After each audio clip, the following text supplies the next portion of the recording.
iniciar con la primera presentación del día de hoy.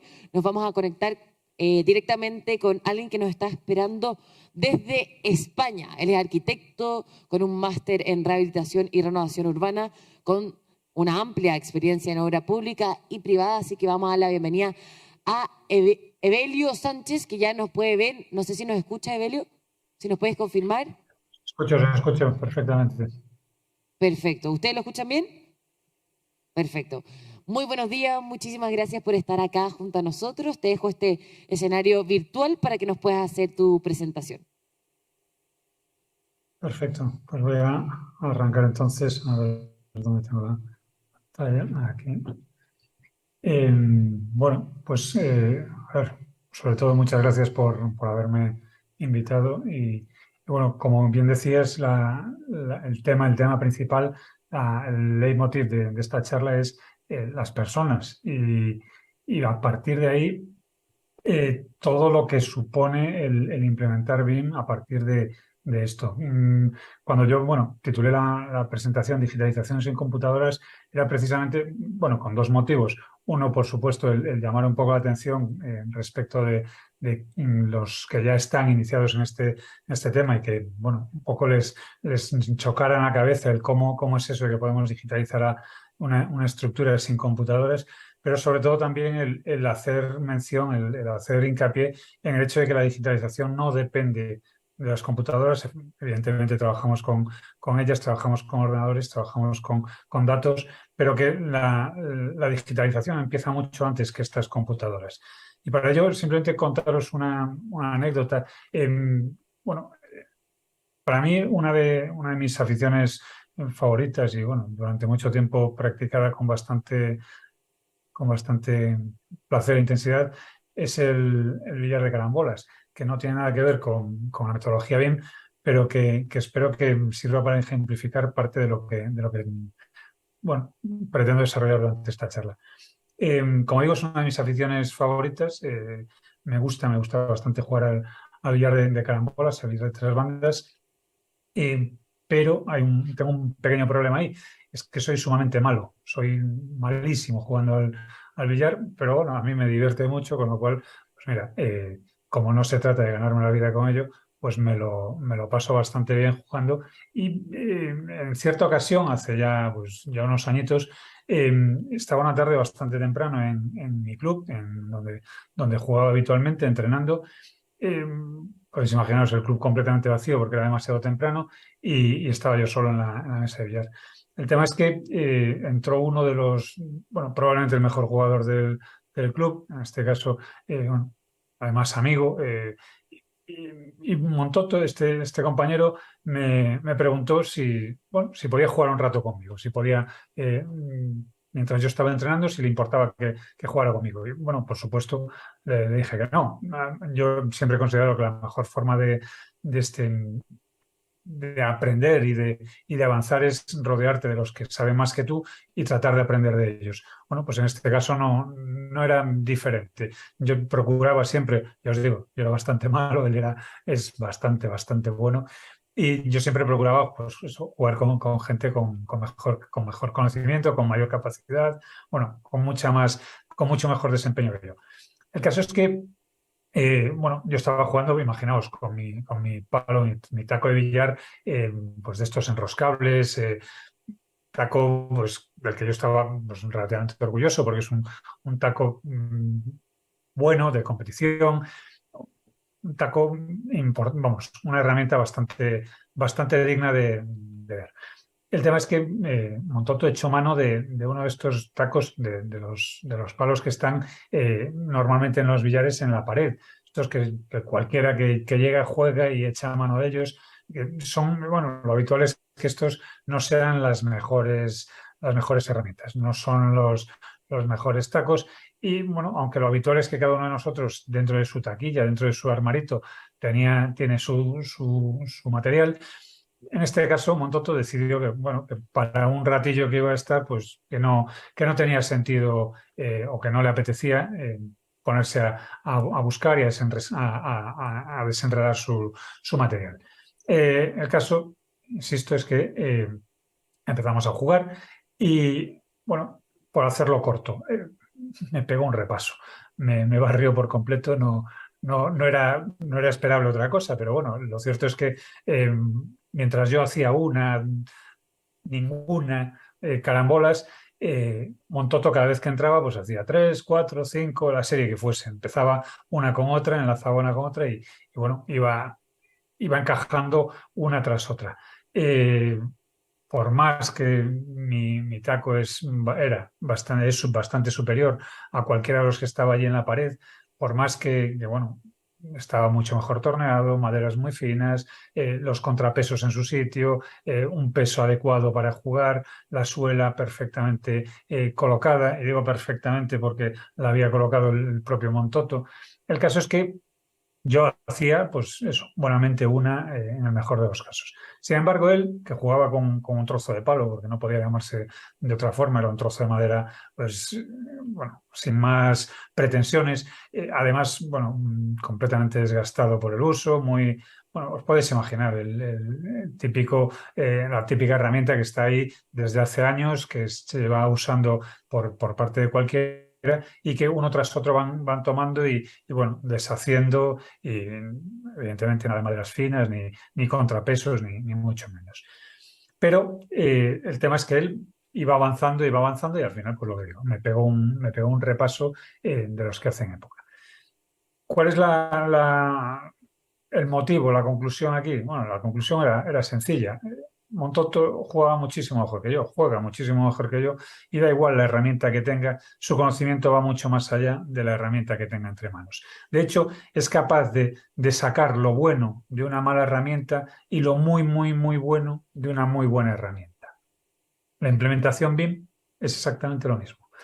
De nada nos sirve tener las mejores herramientas, los mejores programas, los mejores máquinas.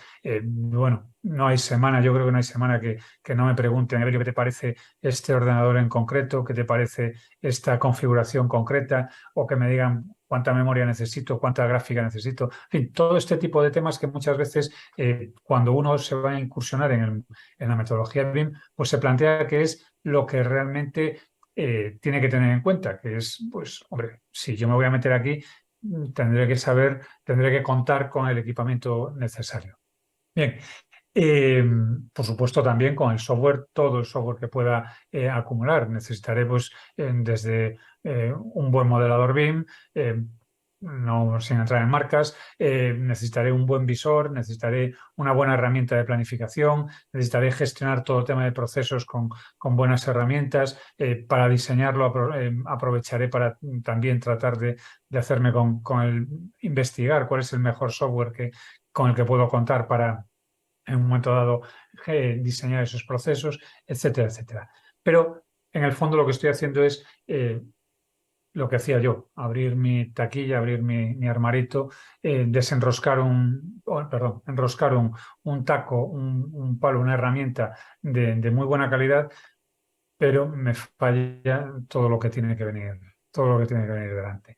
Todo lo que tiene que venir delante que son, desde mi punto de vista, ojo, yo no digo que no pueda hacerse de otra manera, pero desde mi punto de vista y en el sentido más amplio, personas y procesos. O sea, de nada nos sirve contar con herramientas, con software, incluso con equipos de grandísimo nivel, si detrás de todo eso no hay una gestión de personas, no hay una gestión de procesos y no hay una gestión también, ¿por qué no?, de la propia implementación. Entonces, bueno, lo que voy a tratar es de contarles precisamente de personas, procesos e implementación. Cuando hablamos de personas, la fase, no, por lo menos la parte más crítica que a mí se me ocurre como base para esta implementación es la parte de comunicación. La parte de comunicación junto con la de colaboración y, por supuesto, también, lo veremos hacia el final, toda la cuestión que tenga que ver con, bueno, cómo interoperamos unos con otros. Porque a fin de cuentas, si ponemos por un lado la comunicación, ponemos por otro la colaboración, lo que toca ahí es unir esas dos partes y ver cómo engarzan, cómo se enganchan para conseguir una colaboración adecuada. Entonces, en ese sentido, quizá lo fundamental, antes incluso de hablar de comunicación, sería hablar de cuáles son los procesos de colaboración a los que nos vamos a ver, digamos, abocados o de los que no podremos escapar si queremos trabajar con personas. Por supuesto, cada vez que hablamos de colaboración, lo que se nos viene a la cabeza son imágenes pues, como esta que tengo aquí detrás. A nada que busquemos en Internet colaboración y pretendamos ilustrar una presentación como esta o cualquier tipo de presentación en la que la colaboración sea el dato fundamental, nos vamos a encontrar con este tipo de imágenes, con bueno, gente que se reúne para disfrutar de esa colaboración, gente que levanta la mano de forma triunfante porque han conseguido pues, hacer un buen trabajo. También gente que en un momento dado se encarga de felicitar a sus compañeros porque han hecho un gran trabajo. Y a fin de cuentas, lo que vamos a encontrar siempre es gente feliz, gente sonriente, grupos de personas que comparten de forma increíblemente feliz, y lo repito, su trabajo. Y sin embargo, a mí lo que se me viene a la cabeza no siempre es esa imagen bucólica. A mí muchas veces la imagen que se me viene a la cabeza y me pregunto, os pregunto, quiero que cada uno de vosotros penséis si las imágenes que se os vienen a la cabeza cuando hablamos de colaboración no son más cosas como esta imagen que tengo aquí al lado. Una pelea constante, una lucha constante, un enfrentarse a decisiones de otros, bueno, la existencia al final de dudas, de falta de claridad en los conceptos, de falta de claridad en los procesos. Y ojo, que es el día a día, que no es nada que deba sorprendernos a ninguno.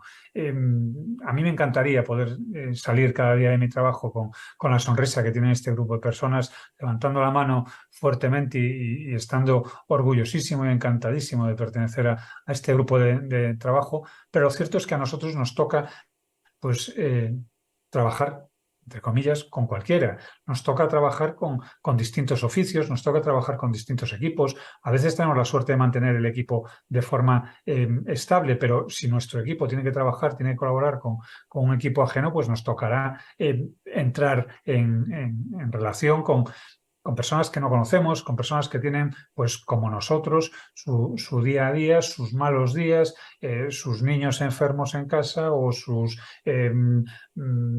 malas noches antes de llegar a trabajar o sus atascos antes de entrar en la oficina. El caso es que pensamos o tendemos a querer trasladar la imagen mayoritaria de éxito, de felicidad, de gran trabajo, y la verdad es que, bueno, pues no siempre es así. Y ojo, que lo deseable sería que fuese así.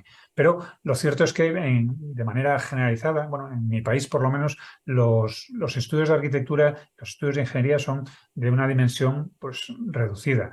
Después vendrá Ricardo, que nos hablará de grandes estructuras y ojo, que yo las veo con los ojos de envidia sana, que si puede ser sana la envidia, que cualquiera vería pues una gran organización que funciona como un todo, bueno, que tendrá sus más y sus menos, pero que es una empresa de gran dimensión y con unas dinámicas muy distintas a las que pues personalmente yo tengo y a las que me consta que son mayoritarias en los estudios que se mueven dentro de nuestro entorno más inmediato, de mi entorno más inmediato.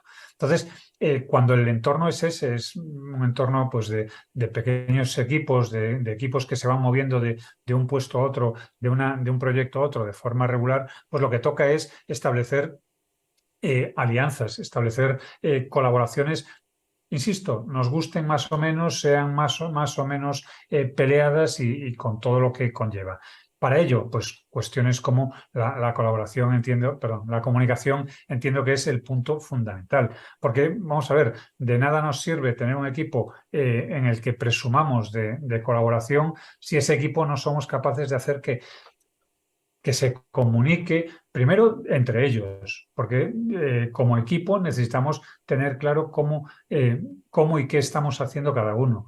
Y ojo, esto que parece tan sencillo no siempre es tan claro, porque entender o gestionar los procesos de comunicación de forma que sean claros siempre, de forma que cualquiera pueda interpretarlos, de forma que nadie sea imprescindible. Ojo, que nadie sea imprescindible en el sentido de que yo mañana pueda no ir al trabajo porque me ha surgido cualquier cuestión y no sea vital mi presencia ahí porque la información que yo tengo está disponible para mis compañeros. Ya no nos pongamos en lo que se conoce como la estrategia del autobús, en la que yo tengo que garantizar en muchas ocasiones que si un autobús se lleva por delante a uno de mis compañeros, evidentemente no me va a llevar a mí, pues que si un autobús se lleva por delante a uno de mis compañeros, que la máquina siga funcionando, que yo no tenga que decir, ostras, que no tenemos acceso, ponga usted la carpeta que quiera. Y esto pasa.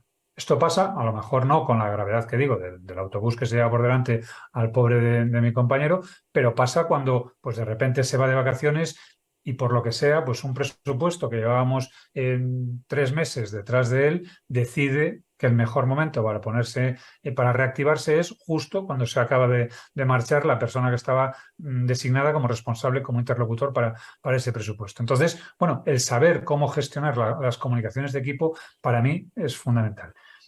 Yo estoy seguro, segurísimo, de que en la sala o entre los compañeros que nos están viendo a través de la conexión de streaming, no hay ninguno, seguro, que utilice el WhatsApp como herramienta de comunicación profesional. Pero bueno, si alguno hubiese, insisto, estoy seguro de que no es el caso, si alguno hubiese, que empiece a pensar la dificultad que tiene el trazar la comunicación que establece dentro de una herramienta como puede ser WhatsApp. Ojo, que yo también tengo mi grupo con los amigos, que yo también tengo, bueno, de hecho, yo tengo estoy dentro de unos cuantos grupos relacionados también con BIM y también utilizo WhatsApp, pero no para cuestiones profesionales. ¿Por qué? Pues porque si de repente mi teléfono deja de funcionar, todo mi equipo pierde todas mis comunicaciones. Evidentemente no perderán las comunicaciones que tengo con ellos a través de WhatsApp y en las que estaré mezclando temas de un proyecto con los temas de otro, con los temas del tercero, con los temas de contabilidad, con los temas de recursos humanos, con los temas de lo que sea. Pero todas mis comunicaciones profesionales que incumben al equipo probablemente se vayan perdiendo. Y a partir de ahí, no solo es la comunicación con los equipos, no es solo la comunicación con mis allegados, es también cómo hago esa comunicación, el formato de la misma. Cuando yo me comunico con alguien, cuando yo establezco un canal de comunicación para hacerle llegar a otro una cierta información, necesito poder explicarle, poder estar seguro de que le he hecho llegar básicamente cinco cuestiones que además están más que repetidas en la bibliografía, en la literatura, a lo mejor no la nuestra específica, pero sí en la literatura de noticias. Cuando alguien se plantea, cuando un periodista se plantea cómo va a enfocar una noticia, se hace en inglés son las 5 W, la pregunta de qué necesito, por qué lo necesito, lo voy a trasladar a nuestro campo. Las preguntas deberían ser qué necesito, por qué lo necesito, cómo lo necesito, cuándo lo necesito y quién debe entregármelo. Si soy capaz de contestar a estas 5 preguntas cada vez que yo establezco comunicación con un compañero, con un colaborador, con un proveedor, con un cliente, si soy capaz de contestar estas 5 preguntas en mis mensajes, en mi comunicación verbal, en mi interacción con un tercero, puedo estar seguro. Por supuesto, si confirmo que el interlocutor ha recibido esto de esta forma, puedo estar seguro de que la comunicación ha sido eficaz.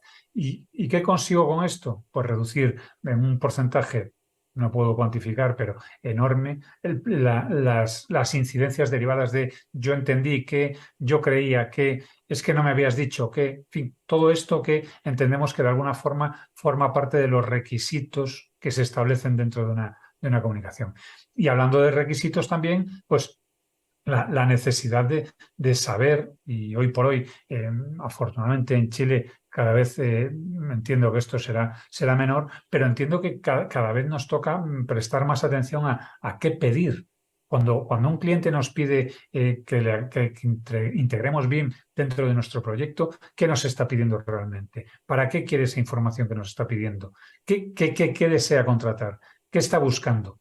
Bueno, para mí, desde hace mucho tiempo, la primera pregunta que le hago a cualquier cliente, o bueno, básicamente prácticamente a cualquiera que me pide lo que sea, es ¿para qué?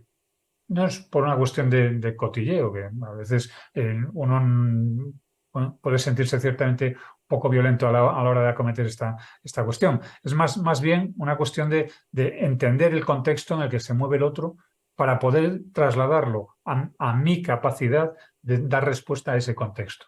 De tal modo que sabiendo para qué lo quieres, yo pueda entender cómo buscarle una solución.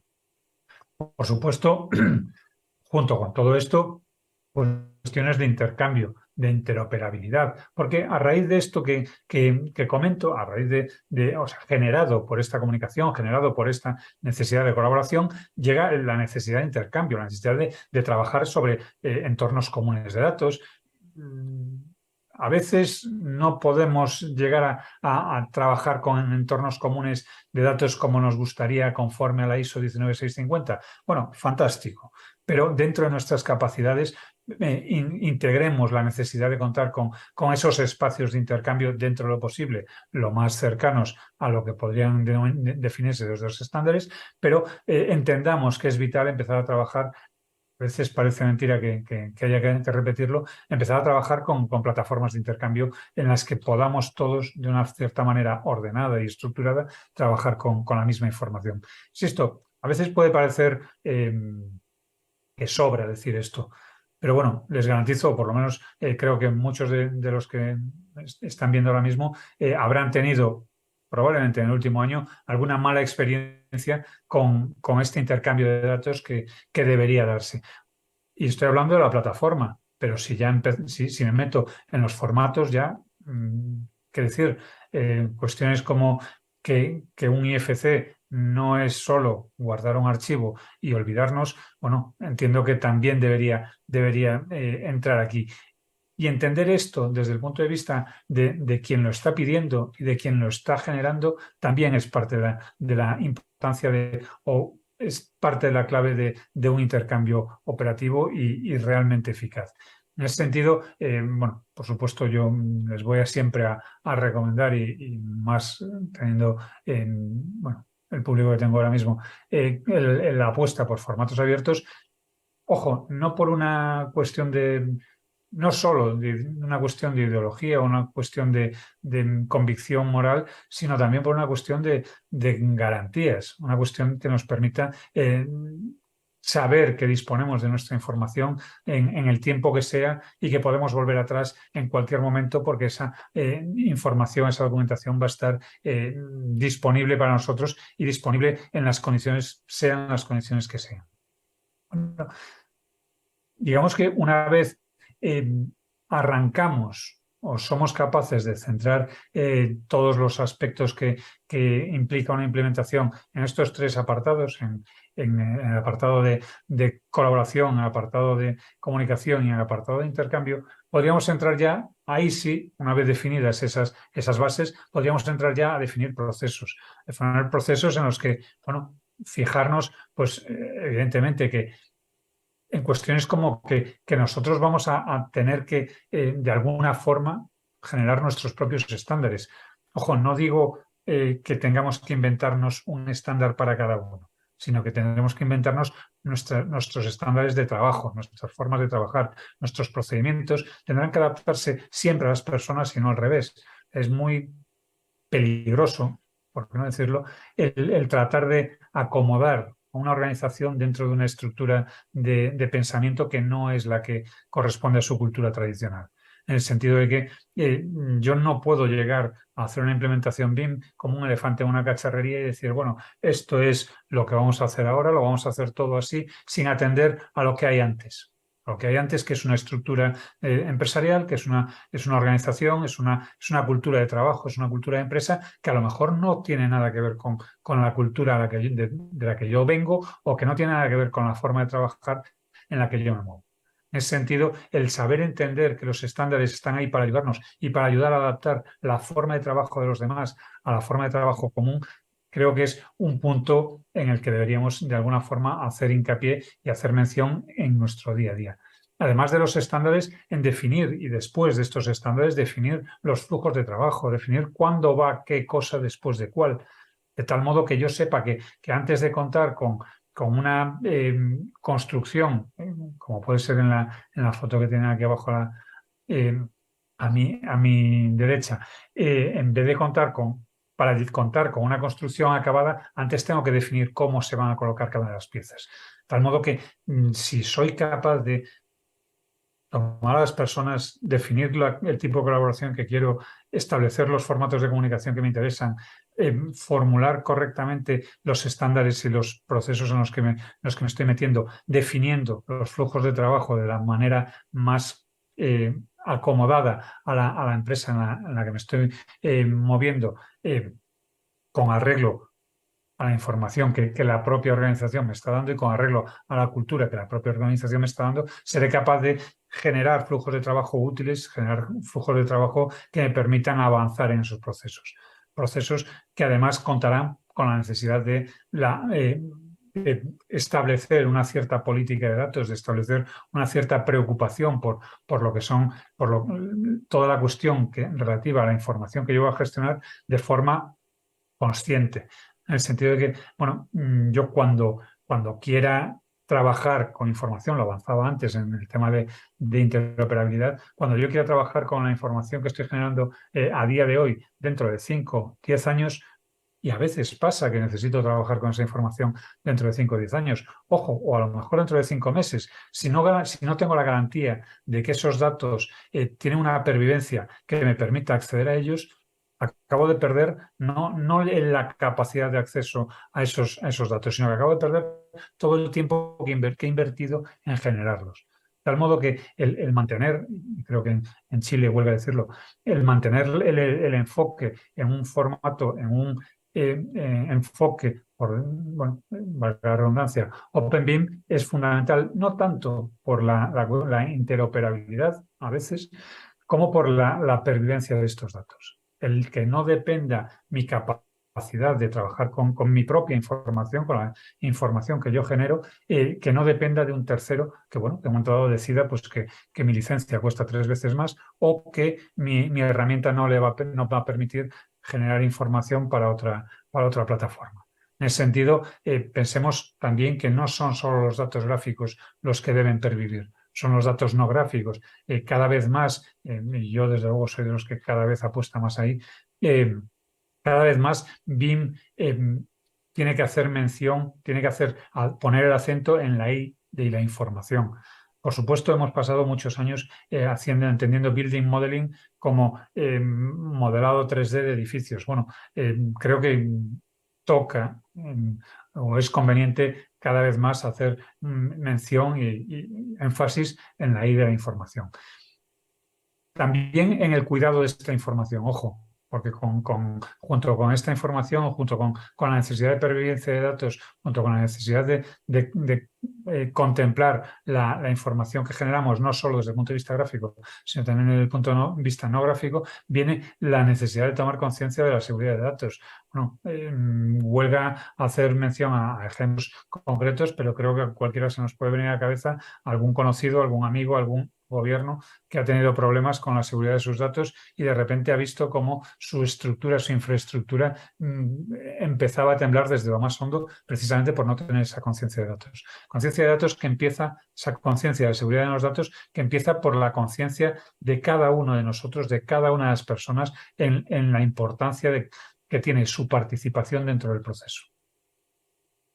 Una vez visto ya la parte de procesos y vista la parte de personas, entonces sí podríamos hablar de que arranca la implementación. Implementación que, por supuesto, depende única y exclusivamente de las personas. Ahí yo lo tengo clarísimo. Ya no es una cuestión de herramientas, es una cuestión de entender una implementación BIM como un camino que nos va a llevar a tener mejores resultados dentro de nuestra organización, como un camino que nos va a ayudar a crecer poco a poco, como un camino que, como cualquier otro, se empieza con un paso, un sencillo paso, después otro, después otro, después otro. ¿Por qué digo esto? Que parece obvio, es obvio.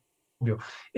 Porque realmente muchas veces pensamos que después de 15, 20 años de experiencia con otro tipo de herramientas, yo lo que quiero es tener el mismo nivel que me ha costado 15, 20 años llegar aquí y lo quiero tener mañana, lo quiero tener en un año con unas herramientas que no conozco en absoluto, con unas herramientas que además trascienden la propia herramienta de trabajo para entrar en formas de trabajar. Ya no solo es la herramienta, es cómo utilizo la herramienta. Entonces, el trascender esas herramientas no es una labor de un día. No podemos pretender tampoco estar digamos, al nivel de lo que nos ha costado andar 15 años en un año, en un mes, en 3 meses. Yo, desde luego, por lo menos me confieso incapaz de hacerlo y, por lo tanto, el camino de la implementación debemos asumirlo como tal y debemos asumirlo como un paso a paso en el que todo el mundo debe estar constantemente caminando y formándose, por ejemplo. Porque no nos olvidemos, nosotros, personalmente, yo salí, acabé, me gradué, me egresé hace pues, unos cuantos años y lejos de lo que yo pensaba, que era que, bueno, se había acabado el estudiar, ahí arrancaba mi vida de formación. Ahí arrancaba mi necesidad constante de renovación. ¿Qué pasa? Que de repente me encuentro en una organización, y es muy habitual, en la que yo llevo, pues decía antes, 15, 20 años trabajando, mejorando más o menos, con herramientas más o menos, pero con una experiencia, la que sea, que de repente alguien dice, bueno, no, vamos a implantar BIM y esto va a cambiar por completo. ¿Debe eso suponer que yo ya no tengo conocimiento para arrancar ahí? ¿Debe eso suponer una amenaza para mi puesto de trabajo? Pues más bien al contrario. Yo estoy convencido cada vez más de que la forma adecuada de enfocarlo es precisamente con formación, pero ojo, no solo con formación. Está aquí el dicho de enseñarle trucos nuevos a un perro viejo es complicado. Bueno, pero ponerle al lado a esta persona con mayor experiencia, con un gran conocimiento de procesos, con un gran conocimiento de la empresa, a alguien que de repente pues llega con un gran conocimiento de herramientas y que pretende comerse todo el trabajo que llega por delante, es una buena estrategia como antes, estableciendo buenos canales de comunicación, estableciendo orden en esa colaboración y poniendo uno con otro a la experiencia y la capacidad para gestionar las herramientas. Y por supuesto, como última cuestión y ya para cerrar, la necesidad de aprender a pedir ayuda. Bueno, en España, por lo menos, la red de grupos de usuarios BIM es una red muy potente en la que con cierta frecuencia usuarios de todo el mundo, de toda la zona, se reúnen en sus distintos grupos de usuarios para compartir experiencias, para compartir formas de trabajar, para compartir a veces simplemente una charla y en la que yo creo que cada vez deberíamos tener menos miedo a abrir la boca y decir necesito ayuda, porque es que tenemos que ser conscientes de que estamos en un entorno colaborativo, por lo tanto todos vamos a tener que tirar hacia el mismo sitio gracias a esa ayuda que yo necesito y todos estamos en un entorno en el que el saber, el ser capaces de comunicar nuestros avances y nuestras también, ¿por qué no?, nuestros fracasos, a veces, casi siempre, supone que alguien pueda avanzar y superar todos esos pasos que normalmente cuando nos enfrentamos a una implementación BIM se plantean bueno, como incógnitas. Como decía, por sintetizarlo, entender que la implementación es el punto de arranque del camino, entender que la formación, si puede ser aprovechando la experiencia de unos y la capacidad de otros, es el punto donde debemos estar constantemente desde el momento en el que arrancamos en nuestra vida profesional. Y por último, saber que nadie aprende. Piensen cómo aprenden dos niños aprenden jugando, aprenden enseñándose uno al otro sin ningún tipo de vergüenza, sin ningún tipo de tapujo y demás. Pensemos que más que la figura de arriba en la que uno camina solo bajo la lluvia, deberíamos tender a la figura de abajo en la que descubrimos entre todos, nos apoyamos entre todos y entre todos es como sacamos adelante pues, estas implementaciones que a veces resultan más complejas por las personas, evidentemente, porque es lo que realmente le introduce complejidad al tema, que por las herramientas en sí, que bueno, a fin de cuentas podemos aprender de una forma u otra a manejarlas. Sin más, muchísimas gracias por la oportunidad que me dan de dirigirme a ustedes y bueno, espero, si hay alguna pregunta, contestarla en el conversatorio. Muchas gracias. Muchas gracias a ti, Evelio. Un fuerte aplauso. Te esperamos, o sea, te pedimos que por favor te mantengas en línea porque como bien tú dijiste, vamos a tener posterior a esto un conversatorio donde podamos abordar y profundizar los conceptos tan importantes que tú mencionaste, personas, datos, implementación, comunicación y muchísimo más. Y ahí vamos a estar profundizando, por supuesto, en el conversatorio que tendremos en algunos minutos. Y ahora sí, vamos a seguir con la segunda presentación. Vamos a invitar a subir a este escenario a Mauricio Loyola. Él es académico de la Universidad de Chile, director de la encuesta nacional BIM desde el año 2012. Él es arquitecto de la Universidad de Chile, con un máster de la Universidad de Harvard y doctor de la Universidad de Princeton. Así que lo vamos a invitar con un fuerte aplauso para que nos haga y presente su presentación. Así que lo recibimos con un fuerte aplauso. Muy bienvenido, Mauricio. Gracias. ¿Con esto? Con esto, botón de la derecha. Eso. Ahí, muy bien, muchas gracias. Bueno, les traigo resultados de la encuesta, no la CADEM, no la encuesta CEP ni la Pulso Ciudadano, no, esta es la encuesta BIM. Esperemos que los números estén mejores. Un poco de contexto, especialmente para nuestros auditores de otros países. La encuesta BIM es un estudio que hacemos en la Universidad de Chile, yo vengo de ahí, hace ya 10 años, en ese tiempo tenía más pelo en la zona frontal, que tiene por misión medir, observar, diríamos, el crecimiento de la adopción de BIM en Chile. La hacemos cada 3 años, es trienal. La hicimos el 2000, bueno, partió el 2012, la preparamos, la lanzamos el 2013, luego el 2016, 2019, prepandemia, hoy día 2020, post-pandemia. Brevemente, una pura frase con respecto al objetivo y metodología, que es bien importante. La encuesta lo que hace es caracterizar el uso de BIM en profesionales del sector privado vinculados al desarrollo de proyectos. Esta frase es bien importante por varias razones. Primero, porque la encuesta se focaliza en personas, o sea, profesionales. Cuando yo diga más ratito el 30% no sé qué cosa, el 30% de los profesionales, no de las empresas, que son números parecidos, pero no necesariamente iguales siempre. Los segundos, que son del sector privado, la encuesta se enfoca únicamente en el sector privado, el sector público obviamente es muy importante con todo lo que está haciendo Plan BIM, pero la encuesta se focaliza en el sector privado. Y lo tercero es que son profesionales, la muestra son profesionales de proyecto, o sea, no son parte de la encuesta, qué sé yo, los arquitectos que hacen tasaciones o que se dedican a gestión inmobiliaria o cualquier otra cosa, docencia, por ejemplo. Eso lo dejamos fuera de la encuesta, nos concentramos únicamente en los profesionales que están haciendo proyectos.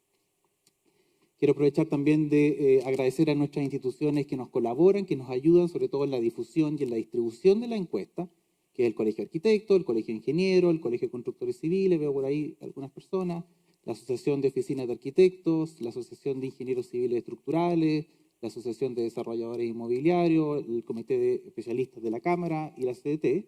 Todos ellos nos ayudan a que la encuesta sea efectivamente nacional, que es un tema que para nosotros es bien importante. Con orgullo puedo decir que la encuesta va de literalmente Arica a Punta Arenas. La muestra filtrada, dejando fuera a toda esta gente que le dije que no era parte de la encuesta, son 1.250 respuestas. Bueno, recibimos muchas más, 1.800, 1.900, pero como les digo, dejamos un montón fuera. Y bueno, vamos a la parte importante, a los números, que es lo que todo el mundo quiere saber. Primero que nada, un recordatorio. ¿Dónde estábamos el 2019, prepandemia? 34% de usuarios. Nosotros distinguimos entre usuarios regulares, que son la gente que usa BIM, diríamos, en su trabajo todos los días, en la mayoría de los proyectos, y el usuario ocasional, ¿no? El usuario ocasional es aquel que está como partiendo, que ha usado BIM en un par de proyectos, que está evaluando la tecnología, que tiene una aproximación, pero no se ha convertido en usuario todavía. Bueno, y hay otro que se llama indirecto, ese es más complicado, no lo voy a explicar hoy día. En la encuesta 2019 teníamos más o menos 1/3 de usuarios y más o menos 1/3 de no usuarios, que son los grises. Los no usuarios son los que no tienen ninguna relación con la tecnología. Quizás la han escuchado, pero no la han usado, no trabajan en proyectos con esa tecnología ni nada. Bueno, la pregunta es, ¿cómo está ahora, po? A ver, ¿qué pensarían pre-pandemia, post-pandemia? Podríamos hacer una apuesta, pero sería injusta porque me sé los resultados, ¿verdad? ¿Cómo está hoy la situación? 41% de usuarios. Ese es el número de hoy, muy en línea con lo proyectado, así que bastante bien. 20% de no usuarios, o sea, tenemos 40% de usuarios, más o menos 40% de esta gente que le digo yo que está como entre medio, y un 20% de gente que no está haciendo nada con BIM. Si lo vemos en la proyección, como les decía, viene en línea de lo proyectado. Tenemos 41 hoy día. La teoría de difusión de las innovaciones, que de hecho ayer alguien la nombró, que es de Rogers, lo que dice es que la masa crítica para que una tecnología se difunda irreversiblemente, self-sustaining, dice él, pero irreversiblemente es el 50%. O sea, si tuviéramos 50% de adopción BIM de usuario, ya podríamos estar más tranquilos. Tenemos 41, así que BIM Forum todavía tiene pega, presidente. Nos queda pega por hacer. Pero vamos bien, vamos bien. Ahora, lo interesante surge al desagregar estos resultados. Si empezamos a mirar, por ejemplo, por disciplina, lo que vemos, una cosa bien interesante. Bueno, los arquitectos, 46% de usuarios. En todas las encuestas anteriores, los arquitectos han tenido la mayor tasa de uso, pero este año los ingenieros, 41%. O sea, realmente un salto importante. De hecho, si uno los subdesagrega y ve, por ejemplo, entre ingenieros estructurales y ingenieros MEP o otras especialidades, los ingenieros estructurales tienen 47% de usuarios, o sea, casi lo mismo que los arquitectos. O sea, realmente se pegaron un salto. Los constructores, 26% de usuarios, un cuarto más o menos. Aquí está la comparación en los años, ¿verdad? Piensen ustedes, el 2016, 6 años atrás, ingenieros tenían 16% de uso, hoy en día, 6 años después, 41, más del doble. O sea, si alguien se lleva los aplausos en esta encuesta BIM, son los ingenieros y especialmente los ingenieros estructurales. Ellos se pegaron el gran salto de adopción. Ahora, más allá de cuánto estamos usando BIM, veamos la encuesta también nos muestra para qué se está usando y cómo se está usando. Gráfico de frecuencia de uso, los colores rojitos lo que se usa más frecuentemente, los colores grises lo que se usa menos frecuentemente o no se usa, diríamos. Para todos los usuarios de todas las especialidades, lo que vemos, bueno, más o menos lo que uno se imaginaba, ¿no? Los usos más frecuentes son la visualización y revisión de arquitectura, la elaboración de documentos, la visualización y revisión de especialidades, etc. Una cosa bien importante, eso sí, que no traje aquí para no llenar ni marear de números, es que si comparáramos esta misma gráfica con la gráfica del 2016 o la del 2019, son iguales. O sea, por ejemplo, aquí yo lo traje anotado para que no se me olvidara. Vemos ahí, en alguna parte, estimación de cantidad y costo, ubicaciones en el fondo, uso de hoy día, 16-14%, como frecuentemente y siempre. El 2019 era 18 y 14%. O sea, básicamente el mismo número. Lo que es preocupante. Porque en otras palabras, lo que la encuesta nos está diciendo es que hoy en día sí, efectivamente, más gente usa BIM, pero para lo mismo. Exactamente lo mismo. De hecho, si le picamos un poquito más y empezamos a entrar más al diente y vemos, por ejemplo, cómo están trabajando con BIM nuestros profesionales en Chile, vemos lo siguiente. Intercambio de modelo, clave para el trabajo con BIM realmente. El porcentaje total de usuarios, más o menos un cuarto intercambia los modelos con todo el equipo, otro cuarto como que lo intercambia con algunos nomás, ¿verdad? El arquitecto o el ingeniero, pero hasta ahí nomás, al eléctrico se lo mandan en CAD, qué sé yo. O sea, tenemos como un cuarto de colaboración a través de intercambio, un cuarto de más o menos y una mitad que no lo hace.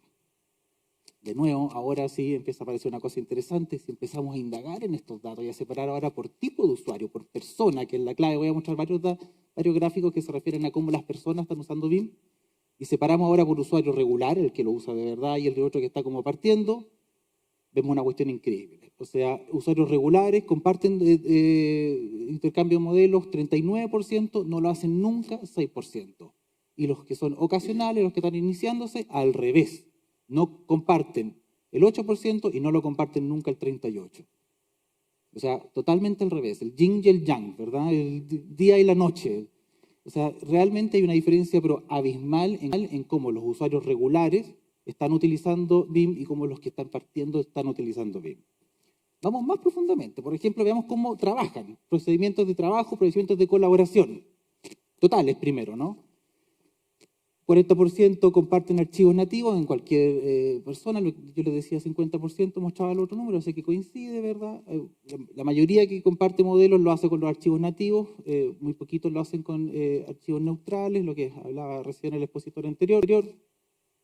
Más o menos un cuarto del total de usuarios trabaja, diríamos, con procedimientos estandarizados, como que define roles BIM, define niveles de información, trabaja con un CD, ¿verdad? Como nosotros los profes le decimos a los alumnos que hay que trabajar, ¿verdad? Más o menos un 25% lo hace, un poco menos lo hace con planes de ejecución. Lo que no son números muy así estratosféricos, pero tampoco está tan mal para el nivel de adopción que tenemos en el país. Ahora si dividimos por tipo de usuario, nuevamente por persona, vemos de nuevo una diferencia gigante, ¿no? O sea, los usuarios regulares lo hacen muchísimo más frecuentemente todo lo anterior que los usuarios ocasionales, que son los que están partiendo con la tecnología. O sea, es realmente el doble o el triple del valor. Esto obviamente, o al menos yo como profe diría a mi alumno, debería verse los beneficios. Veamos, por ejemplo, los totales. ¿Cuáles son los beneficios que reportan? Nosotros hemos preguntado varias veces en la encuesta que cuantifiquen los beneficios, ¿no? Por ejemplo, que nos digan las tasas internas de retorno, pero no responden. Eso, cuando uno le pone plata a la pregunta ya se acabó. No la responde nadie. Pero entonces estos son beneficios percibidos, como, bueno, ¿cuál es su percepción? ¿Ha tenido beneficios altos, beneficios bajos? Qué sé yo.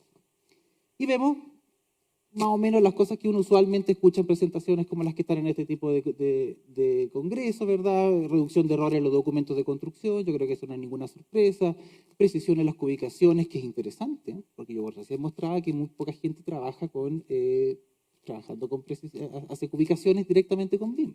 Pero sí se reflejan mejores cubicaciones, aunque la hagan normalmente, trabajar con BIM tiene impacto en las cubicaciones, ¿se dan cuenta? De hecho, si uno mira, hay muchos de los beneficios que son beneficios de construcción, de obra, o sea, beneficios que llegan hasta la construcción. Lo que es bueno, obviamente, si de eso se trata, ¿no? Productividad. Pero los constructores son los que tienen menos niveles de uso. Entonces esto también nos está mostrando de que algo que ya sabemos, realmente está ultra hiper documentado, que los beneficios de BIM corren aguas abajo, como se dice. O sea, si alguien lo hace en arquitectura, bueno, le chorrea ingeniería, si lo hacen en ingeniería, le chorrea construcción, y así. Los beneficios de BIM se externalizan. Es muy difícil internalizar todos los beneficios. Lo que es bueno, en realidad. Bueno, en fin, acá están los beneficios percibidos en totales. Veamos cómo está la diferencia entre usuarios regulares y usuarios ocasionales. Nuevamente una diferencia importante. O sea, vemos que es prácticamente el doble en la frecuencia de que nos declaran beneficios altos. Y esto, si tuviéramos que resumirlo en un puro número, podría ser la satisfacción, ¿verdad? Qué tan contentos están. Los usuarios regulares son de toda la muestra los que tienen los niveles más altos de satisfacción, al mismo nivel que los coordinadores BIM, que uno diría, bueno, son los que debieran estar más contentos. Bueno, un usuario regular tiene el mismo nivel de satisfacción. Y los usuarios ocasionales bastante más bajos. O sea, si quieren que se los diga de otra manera, la receta para la felicidad en BIM, en el fondo, trabajar regularmente, trabajar colaborativamente, trabajar estandarizadamente. Esa es la receta para la felicidad. Veamos otros datos que tiene la encuesta. Traje algunos más relacionados con las personas para responder al requerimiento del Congreso. Una primero para nuestros amigos de Plan BIM, evaluamos el estándar.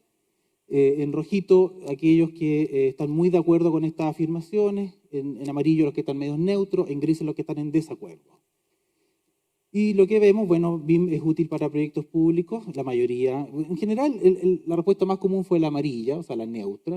La gente es como media conservadora para contestar, quizás es una cosa de personalidad, pero claramente la tendencia está hacia los colores oscuritos, ¿verdad? De amarillo y naranjo.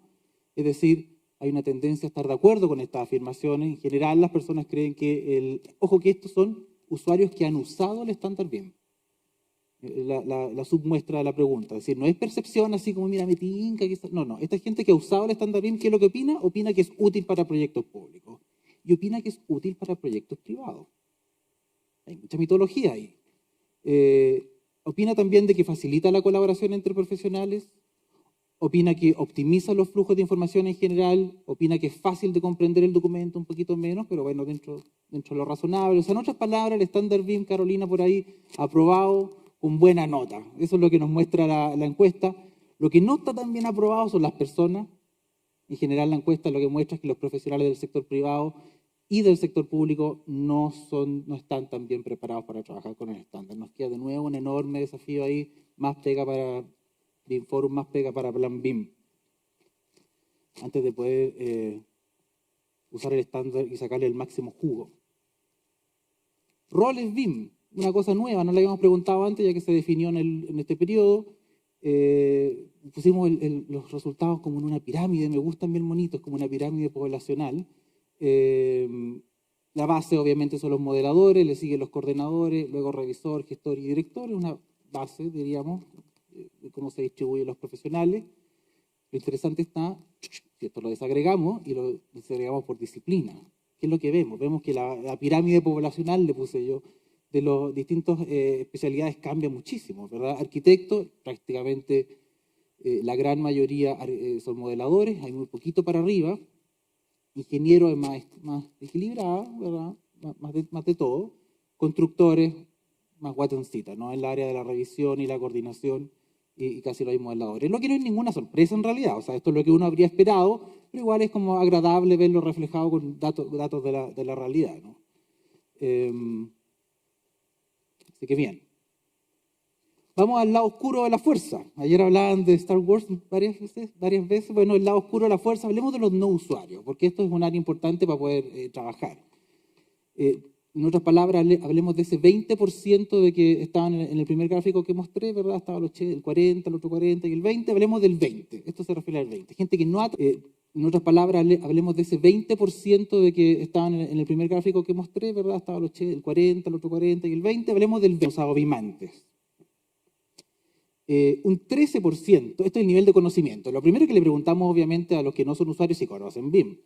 Ojo que nosotros no medimos, o sea, no es como que le hagamos una pregunta, diga marque la respuesta correcta y así sabemos si miden, saben o no saben. No, le pedimos, ¿usted sabe o no sabe? Así era como la pregunta. Entonces esto es como autopercepción de que sepan BIM.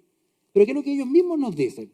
Nos dicen, mira, el 15% como que sabe, incluso dice, yo tomé un curso, no lo ocupo, pero tomé un curso o he hecho cosas. Un 13% nos dice, ¿saben qué? Nunca había oído de BIM. Ojo, acuérdense la encuesta, profesionales de proyectos del sector privado. O sea, aquí no estamos hablando con la persona que se dedica a hacer gestión inmobiliaria, personas que trabajan en el día a día haciendo proyectos. No, nunca había oído de BIM. Lo que es un dato que dentro de todo no es malo. O sea, por ejemplo, yo lo traje anotado aquí para que no se me olvidara. Aquí, el 2019... 3 años atrás, la gente que no había oído nunca de BIM era el 21%. O sea, igual hubo una disminución. Y el 2000 años atrás, la gente que no había oído nunca de BIM, 31%. O sea, igual se va reduciendo esa cantidad, vemos que BIM es cada vez más común, al menos conocido. Insisto, estos son personas que trabajan en proyectos. De hecho, le preguntamos, por ejemplo, qué tecnología usan y el 92% nos dicen usan AutoCAD. O sea, no son personas ajenas al mundo de la cosa digital. Son personas que trabajan, pero por alguna razón no han tenido aproximación. Lo que sí, gran parte tiene una idea de qué se trata. Entonces después hicimos preguntas para ver qué tan efectiva es esa idea que tienen, ¿verdad? Le preguntamos, por ejemplo, usted si usara BIM, a los que dicen que conocen, no a los que dejamos ese 13% fuera, a los que dicen que conocen, ¿para qué creen que le podría servir a usted? Y lo que nos dicen, en amarillo, lo que la gente realmente usa o los beneficios que tiene. En gris, lo que los no usuarios nos dicen que le podría beneficiar a ellos, como beneficios esperados versus beneficios observados. Y Chan son bien parecidos. O sea, la gente dice, sí, mira, si yo lo usara, creo que me podría reducir los errores de los documentos de construcción, creo que podrían mejorar la precisión de ubicaciones y presupuestos, y en fondo nos dicen lo mismo de lo que nos dijeron los usuarios. O sea, no están tan perdidos. Gente que sabe más o menos para qué sirve y para qué les podría servir a ellos. Pero aún así no lo usan, ni lo quieren usar. De hecho, le preguntamos por qué no lo quiere usar. Bueno, porque las empresas con las que trabajo no lo utilizan. Bueno, las licencias caras, los equipos caros, eso siempre aparece, la gente siempre se queja por el costo de las cosas, ¿verdad? ¿Han visto lo caro que está todo? Una cosa impresionante. Bueno, descontando eso como los dos económicos, los demás, ¿qué es lo que dicen? Las empresas con las que trabajo no lo utilizan, los clientes no lo requieren, lo que tengo es suficiente, no es necesario en mi trabajo. O sea, ya son respuestas bien duras, así como, mira, BIM, sí, lo conozco, ¿sé de qué se trata? Sí, sé de qué se trata. ¿Me podría servir? Quizás, pero no lo voy a ocupar. Y de hecho, cuando le preguntamos, por ejemplo, proyección de uso, que es un dato que no puse, el 50% de esta gente dice no lo va a usar de ninguna forma. Duro. Un 30% dice, mira, quizás en los próximos años me encuentre con algún equipo, con algún proyecto donde otros usen BIM, pero yo no lo voy a usar. O sea, estamos llegando al nivel de no usuario, y esto es bien interesante, a un usuario bien duro. Un usuario que sabe, pero es escéptico y reticente. No quiere. O sea, pareciera ser que la estrategia para nosotros, lo que estamos en el mundo de la evangelización BIM, están más en ese grupo de 40% que está como partiendo con BIM, que tiene un uso no colaborativo, que tiene un uso no estandarizado, que está como ahí. Ese es el gran grueso, más que tratar de convencer a este 20% duro que sabe de qué se trata, pero por alguna razón no lo quiere. Una posible explicación, es la única que les puedo ofrecer, tiene que ver con esto, que cuando uno le pregunta a este mismo grupo de los no usuarios duros, ¿cuánto cree usted que de su competencia están usando BIM? La mayor cantidad de la gente dice, no, nadie. Por ejemplo, el 54% nos dice, menos del 10% de la gente usa BIM. Y acabo de mostrar que es el 41%, ¿verdad? Y que hay otro 40% que está partiendo. Pero este grupo de no usuarios duros todavía cree que es una cuestión que está radicado como en las grandes empresas, los que hacen hospitales, qué sé yo, cosas de ese tipo, pero ellos que hacen viviendas unifamiliares dicen, no, con nosotros no. Cuando en realidad eso no es así. De hecho, en la universidad nosotros partimos ahora el año pasado, un plan específico para estudiar el uso de BIM en pequeños formatos. Y nos hemos encontrado con que se usa muchísimo, ¿verdad? En viviendas y edificios menores a 250 metros. En fin, algunas conclusiones. No sé cómo estoy a la hora, traté de ser más breve. Algunas conclusiones. La adopción crece a 40% de usuarios regulares, 41, ese es el número que está hoy en día, cercano al punto de masa crítica, pero no todavía ahí. Los ingenieros estructurales son los que se pegaron el salto, niveles estructurales, niveles de adopción similares a los de los arquitectos, que habían mantenido el liderazgo por mucho tiempo. Los usos inalterables respecto a los últimos años, inalterables, no hay crecimiento, nada. Más personas usan BIM, pero para exactamente lo mismo. No hay crecimiento de ningún uso más avanzado.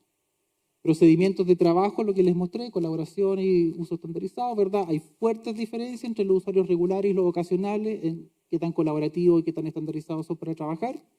Beneficios percibidos se ven en todas las etapas, incluyendo construcción, lo que yo les decía al principio de aguas abajo.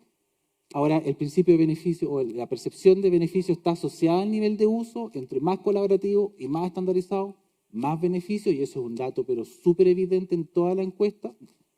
Roles BIM, bueno, de acuerdo a lo que uno se esperaría, con las diferencias, ¿verdad?, según cada disciplina, y los no usuarios están alcanzando un nivel de conocimiento, ya no son usuarios que no sepan dónde están parados, son usuarios que conocen BIM, pero aún así son escépticos y reticentes a la adopción.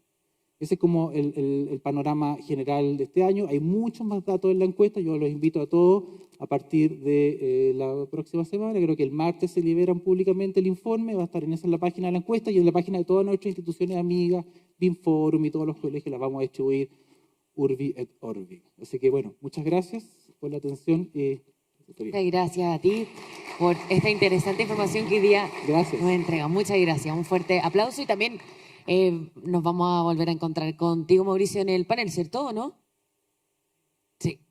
Ya, ahora sí seguimos. Les vuelvo a recordar el número de WhatsApp más 569-8563-6616 para que ustedes puedan ir dejando sus preguntas y después en algunos momentos más lo podamos profundizar y ver en la conversación que tendremos con pauta. Así que ahora sí vamos a invitar de nuevo de forma remota, nos vamos a contactar nuevamente con España. Vamos a contactarnos con Ricardo Munguía. Él es ingeniero civil de la Universidad de Cantabria, tiene 13 años de experiencia en España como responsable de negocios de edificación de ferrovial, construcción en Euskadi, Navarra y La Rioja. Así que lo podemos ver todavía en pantalla, todavía no, pero les voy a seguir contando un poquito más de él. Él tiene 8 años de experiencia en Chile como responsable del negocio de edificación. Ya les conté eso. Y desde agosto de 2021, responsable de la digitalización y datos dentro de todo lo que es la industria de la ferroviaria también en nuestro país. Y actualmente es el Global Head of Digital Construction and Data Management en Ferrovial de Construcción. Hoy día nos va a hablar de la implementación de la cultura de digitalización empresarial en las organizaciones que tal vez son más complejas y el ejemplo de la estrategia de la digitalización de Ferrovial Construcción en el mundo. Ahora ya sí lo podemos ver. No sé si nos escuchas, Ricardo. Muchas gracias. ¿Nos escuchas bien? ¿Me escucha bien? Yo sí. ¿Me Perfecto. escucha bien, verdad? ¿Usted lo escucha bien? Perfecto. Oye, Ricardo, muchas gracias por estar acá junto a nosotros. También te cedemos, como dije antes, este escenario virtual para que nos puedas hacer tu presentación. Muy bienvenido. Encantado. Un placer poder estar en esta sala. Se ve bien la pantalla, ¿verdad? Bueno, es un honor para mí estar en esta conferencia. Me ha gustado mucho escuchar a Mauricio y a Evelio. Creo que hay cosas que vamos a hablar de lo mismo sin saberlo y en algunas discrepamos, ¿vale? Pero bueno, luego vendrá el conversatorio.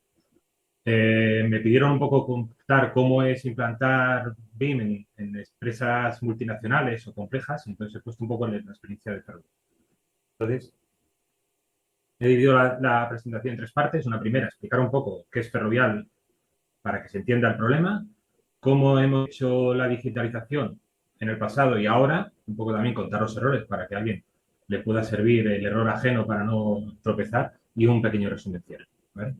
Entonces, para que se entienda un poco lo que somos nosotros como empresa constructora, es una empresa que nació en España, salió al extranjero en los años 60 y luego ha ido a base de prueba y error, centrándose en ciertas geografías. El monto que aparece es cuánto facturamos en cada geografía. Entonces tenemos un foco muy importante en Norteamérica y Polonia sobre todo, o Europa Oriental.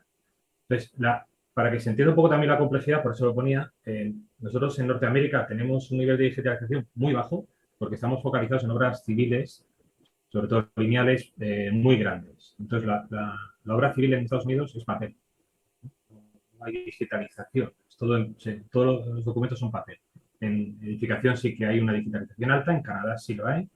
Y ahora, en este año, todos los clientes públicos van a pasar de papel a BIM, así, en un año.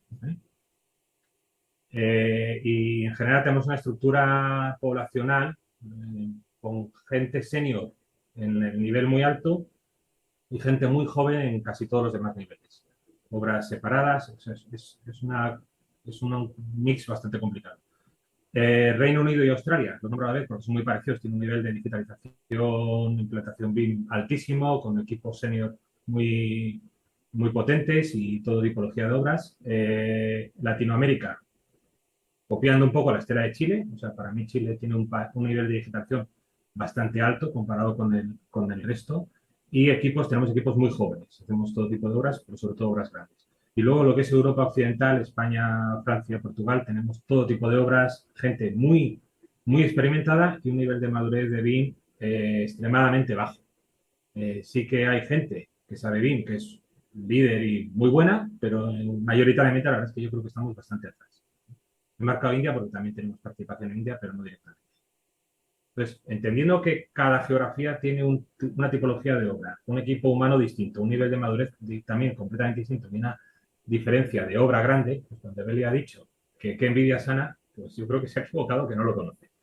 Entonces, una vez entendido el problema inicial, ¿cómo hemos hecho la digitalización en Ferrovial y cómo la estamos haciendo? Bueno, pues a mí siempre me gusta contar que nosotros empezamos en el mundo BIM en el 92, hace 30 años, en la obra que se inauguró hace 25 del WG, pero la realidad es que nosotros como empresa empezamos realmente a digitalizar o implantación de BIM con Reino Unido. Teníamos una presencia muy grande, teníamos Hydro, hicimos diseño, construcción y mantenemos Hydro, y a partir de ahí se creó todo un departamento y una implementación BIM. La implantación BIM al principio en esos años fue muy personalizada, muy individualizada las obras, con un rechazo brutal en general y mucha oposición, ¿vale? A partir ya de 2020 se decidió, oye, vamos a ir a por ciertos proyectos específicos, a hacer una implantación BIM en esos y vamos a ver qué lecciones aprendidas sacamos. En base a eso, ya el año pasado ya hicimos una estrategia nueva y que es lo que voy a contar ahora. Y esa estrategia nueva es para corregir un poco los anteriores errores, ¿no? Los problemas que hemos tenido en estos años anteriores era una personalización, sí que intentando cumplir ISO, con un alcance muy puntual en lo que es la organización, no global, y con una dificultad enorme de llegar a las obras. En cuanto a lo que hemos hecho a partir de ahora, básicamente nos hemos marcado hitos concretos de cumplimiento y una visión más amplia. No estamos solamente pensando en el BIM de diseño, sino que nos hemos marcado, oye, ¿para qué quiero BIM? ¿Qué espero lograr a futuro? ¿Vale? El plan Abacus que marco es un plan Abacus interno de compañía, ¿vale? Entonces, hemos definido la implantación de digitalización en base a niveles. Vuelvo al anterior, perdona. Entendemos la digitalización como una primera etapa de algo mucho más que queremos lograr. O sea, no nos quedamos con los usos que hemos hablado antes, sino que queremos ir a una evolución para aprovechar los datos. Nosotros entendemos BIM como mejor gestión de información, Better Information Management. Y entonces así lo tratamos como empresa, ¿no? Entonces, hemos definido una serie de niveles de implantación BIM y una serie de fechas en las que vamos a tenerlo en el 100% de las obras, ¿vale? Con lo cual, hemos pasado de una estrategia que era antes más personalizada a una totalmente global. Hemos pasado de una implantación puntual a algo general y estandarizado. Hemos pasado de una digitalización que solo era BIM a ampliar el espectro y establecer niveles. O sea, hay niveles de cierta digitalización en la que no hay un 3D. Como etapa previa para lograr después a largo plazo sí que todo sea un BIM como lo entendemos, ¿no? Hemos pasado a una estrategia de proximidad al negocio, hemos pasado a una estrategia también de establecimiento de KPIs reales, concretos en el tiempo. Y una estandarización centrándonos en los datos, que para nosotros es importante. Entonces, lo de la derecha es cómo teníamos antes, ¿no? Una estandarización, o sea, cómo se puede hacer la implantación, ¿no? Puedes hacerla con un ataque sin estandarización directo a la obra, haces un traje a medida, haces una imagen que se adapta perfectamente a las necesidades, a tu contorno, y eso es un maximizar valor para la obra, todo el mundo le ve el valor y genera en general poco rechazo, poca resistencia. En cuanto ya te metes a estandarización, para nosotros la ISO es clave como herramienta de estandarización. Te puedes ir a una centralización 100% en la cual, oye, estableces claro los procesos, protocolos, procedimientos, todo de cómo se va a hacer en la empresa y todo es igual. Eso genera un rechazo enorme. Maximiza el valor que tú vas a obtener de esos datos y esa estandarización y digitalización para la empresa, pero no maximizas ese valor para las obras. Y una localización, que sería dentro de la estandarización, dentro de que voy a tener un entorno similar, oye, ¿cómo me voy adaptando a cada geografía para que esto dé valor a las obras?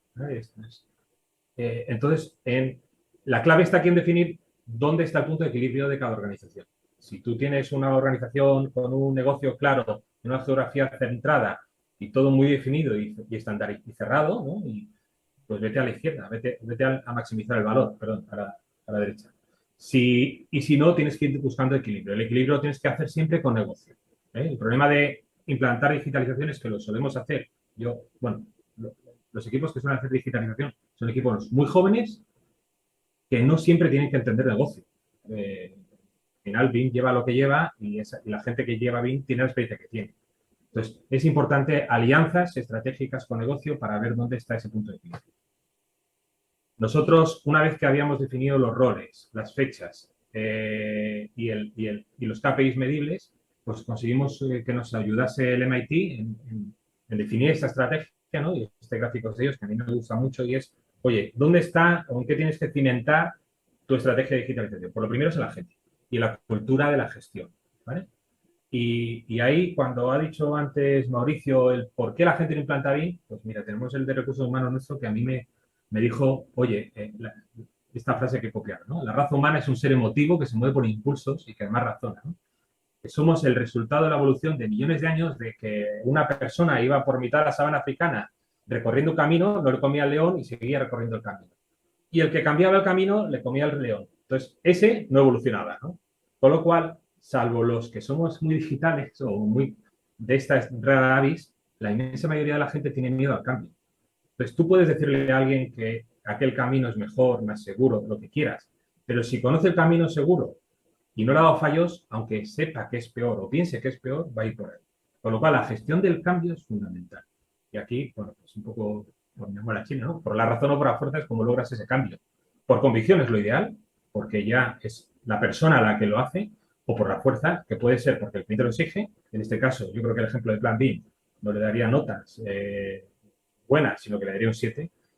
Y por cambio, porque la empresa lo ordena. O sea, porque tú al final convences a una serie de gente, el resto lo va a tener que hacer sí o sí porque el cliente, el mandante lo pide, y si no, el resto lo tiene que hacer porque la empresa lo ordena. ¿Vale? Entonces, por eso lo he puesto en ese orden y así es como nosotros lo tenemos establecido, cómo es esa gestión del cambio. Una vez que has logrado la gestión del cambio y has logrado ese cambio cultural y es algo de la empresa, si no tienes el soporte del CEO, nunca vas a lograrlo.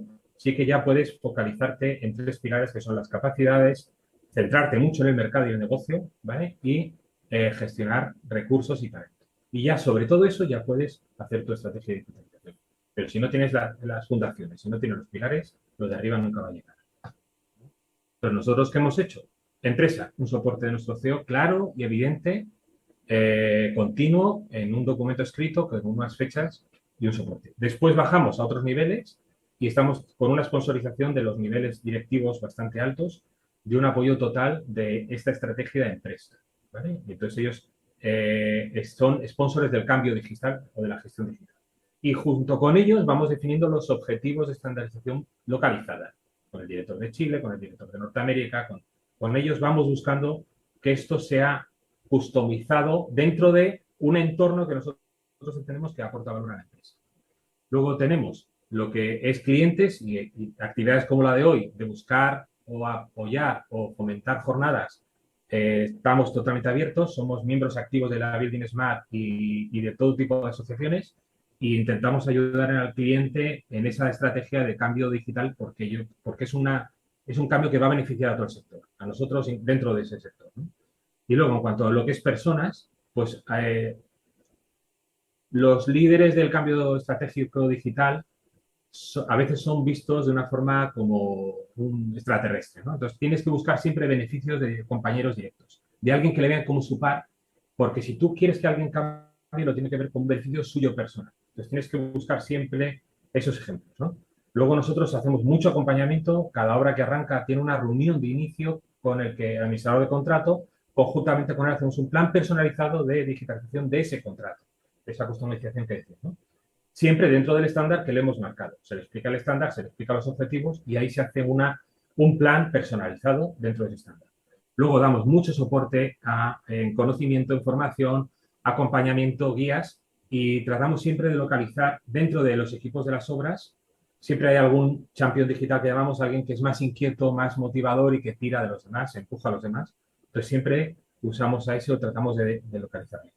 Y al que es un stopper, pues hay que igual destacarle para que se dé cuenta que no puede seguir, ¿no? Hay un punto importante que no sé si ha comentado Beli antes. No vale de nada meter equipos de BIM que no tengan experiencia. Hay que mezclar equipos. La experiencia la tiene gente que normalmente no quiere implantar BIM por ciertas edades y la gente que quiere implantar BIM es más joven. Hay que hacer una mezcla de conocimiento con implantación BIM. Y muchas veces a nosotros nos resulta muy cómodo usar la tecnología como una palanca, como un facilitador, ¿no? Cuando ciertas personas tú pones un dispositivo y le ve una utilidad inmediata y a raíz de eso enganchas ya para implantación de BIM. Entonces ya, como cierre, porque estoy intentando ser breve y cumplir los tiempos, ¿vale?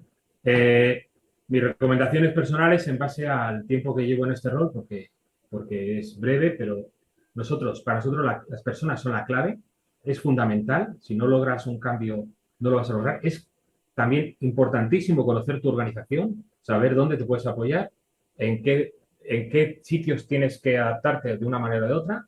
Hay que estar eternamente comunicando y seguir comunicando a todas las formas posibles.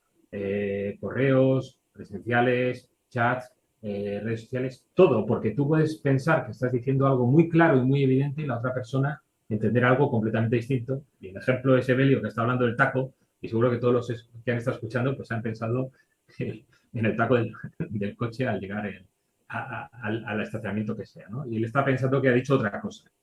Eso nos pasa muchísimo. Comunicamos y la gente no entiende. Y en cuanto ya una persona va a la siguiente línea, el mensaje se difumina. Entonces, y además en esta época en la que estamos, de cantidad de fuentes de información, la gente enseguida olvida. Entonces hay que estar recordando hasta que esto sea un hábito.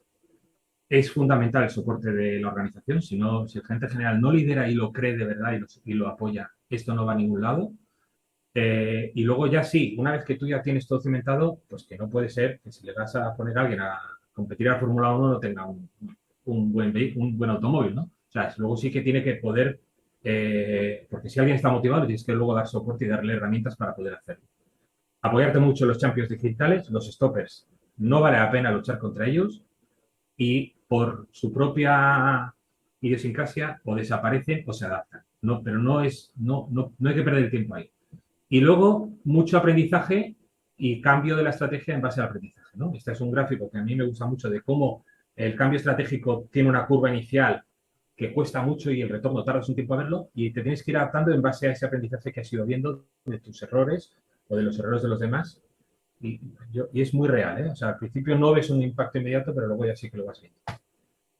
Y en cuanto a otras recomendaciones, no olvidar nunca el por qué digitalizar. No olvidar que estamos digitalizando para ser más eficientes, para ganar competitividad. Cada uno tendrá su objetivo, pero no perderlo de vista, ¿eh? Y una vez que tienes claro tu objetivo a largo plazo, ir definiéndote etapas intermedias que puedas lograr. Entender muy bien el negocio, porque puedes hacer niveles de implantación y tú tienes a ciertas generaciones que te van a decir, oye, un nivel súper bajo y eso no genera ningún valor añadido. O puedes tener a alguien nuevo que dice, no, vamos a hacer... yo qué sé, vamos a hacer un modelo BIM con el que salgan toda la encerradura hasta el mayor detalle. No sé, hay cosas que no valen para nada. Entonces hay que entender bien el negocio para entender dónde implantación de BIM aporta valor y hasta qué nivel. No te vayas a un alcance parcial, sino a un alcance global, porque si no, la gente va a intentar siempre irse al no alcance. Y fundamental ese punto de equilibrio que comentaba antes, ¿vale? Para nosotros la estandarización es clave para generar retorno a la empresa. Porque nosotros no vamos solo a digitalizar y implantar BIM, sino que queremos ir mucho más allá y para eso estandarización es fundamental. En nuestro caso, la palanca es la ISO o es un poco el marco donde nos centramos, ¿vale? Y no sobre excederse en la transformación digital porque al principio o excesivas iniciativas reducen claramente la productividad. Y esto es todo. Muchísimas gracias y...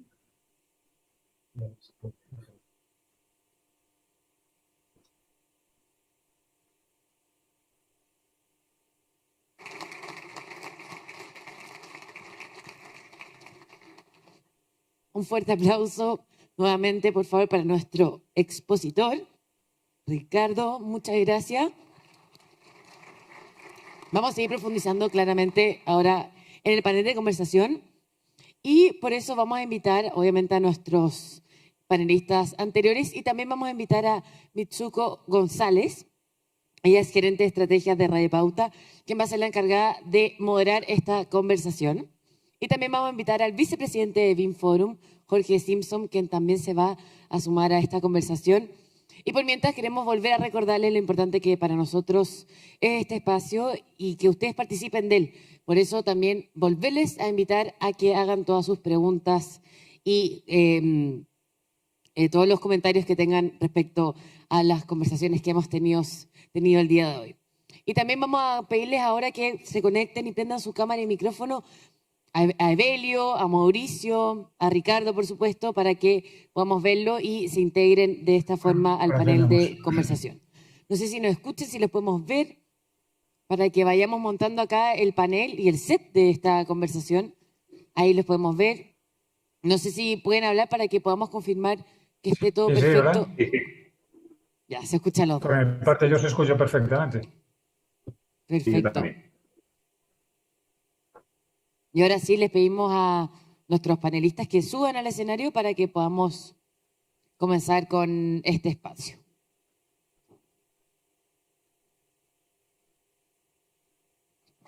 Un fuerte aplauso, obviamente. Hola Mauricio. Adelante. Muchas gracias, Bernardita. Bueno, muchas gracias a todos por asistir a BIM Forum.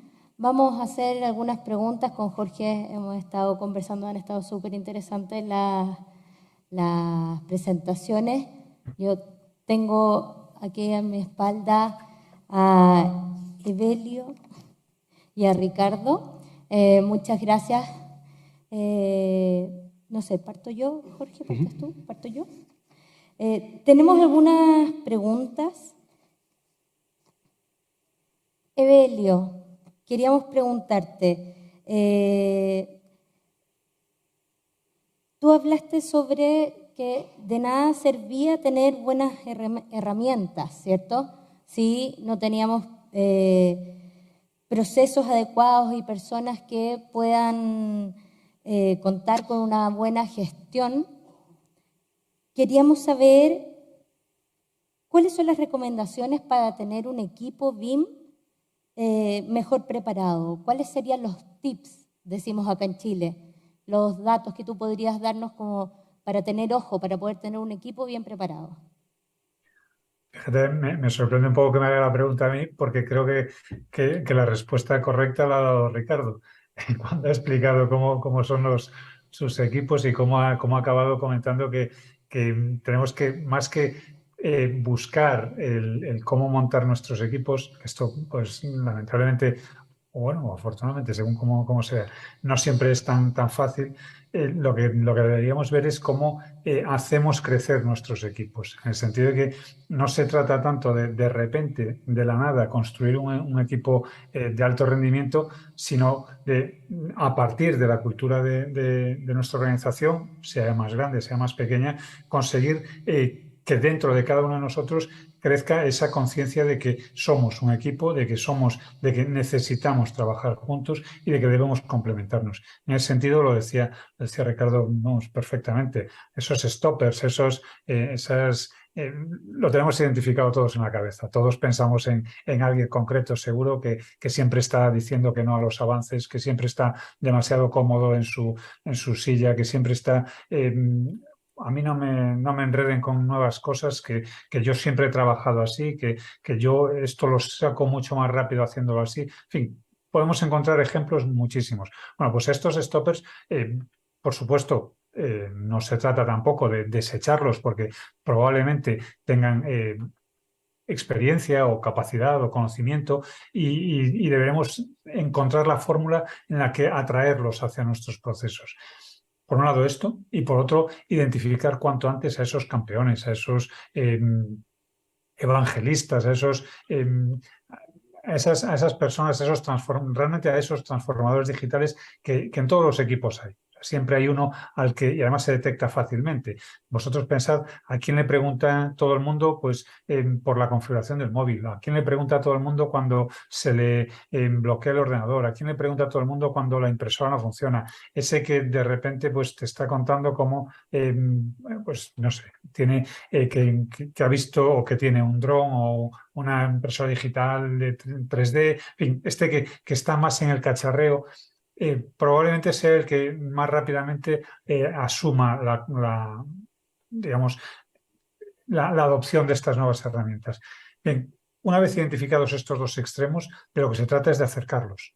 Evidentemente, si además coincide y suele coincidir en una cuestión generacional que el stopper puede estar, digamos, ya en una fase de mayor experiencia, pero menor interés por la novedad, pues aprovechemos esa mayor experiencia para que, junto con el que tiene más interés por la herramienta, porque todavía no tiene la capacidad o la experiencia que tiene la otra parte, aprovechemos, digo, las buenas capacidades de cada uno y llevémoslas, ayudémosles a trabajar juntos, encontremos espacios donde puedan trabajar mano a mano y donde pueda la experiencia de uno complementar el gusto por la novedad o por la adopción de nuevas herramientas del otro y viceversa, donde es que nos lo hemos encontrado día a día.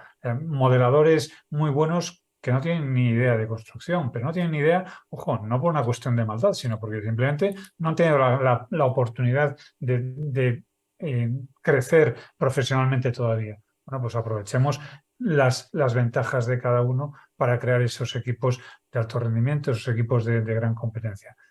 Insisto, tomándolo más como una evolución de la gente con la que estamos trabajando que no como vamos a armar de cero un equipo. Porque vamos a armar de cero un equipo no suele funcionar.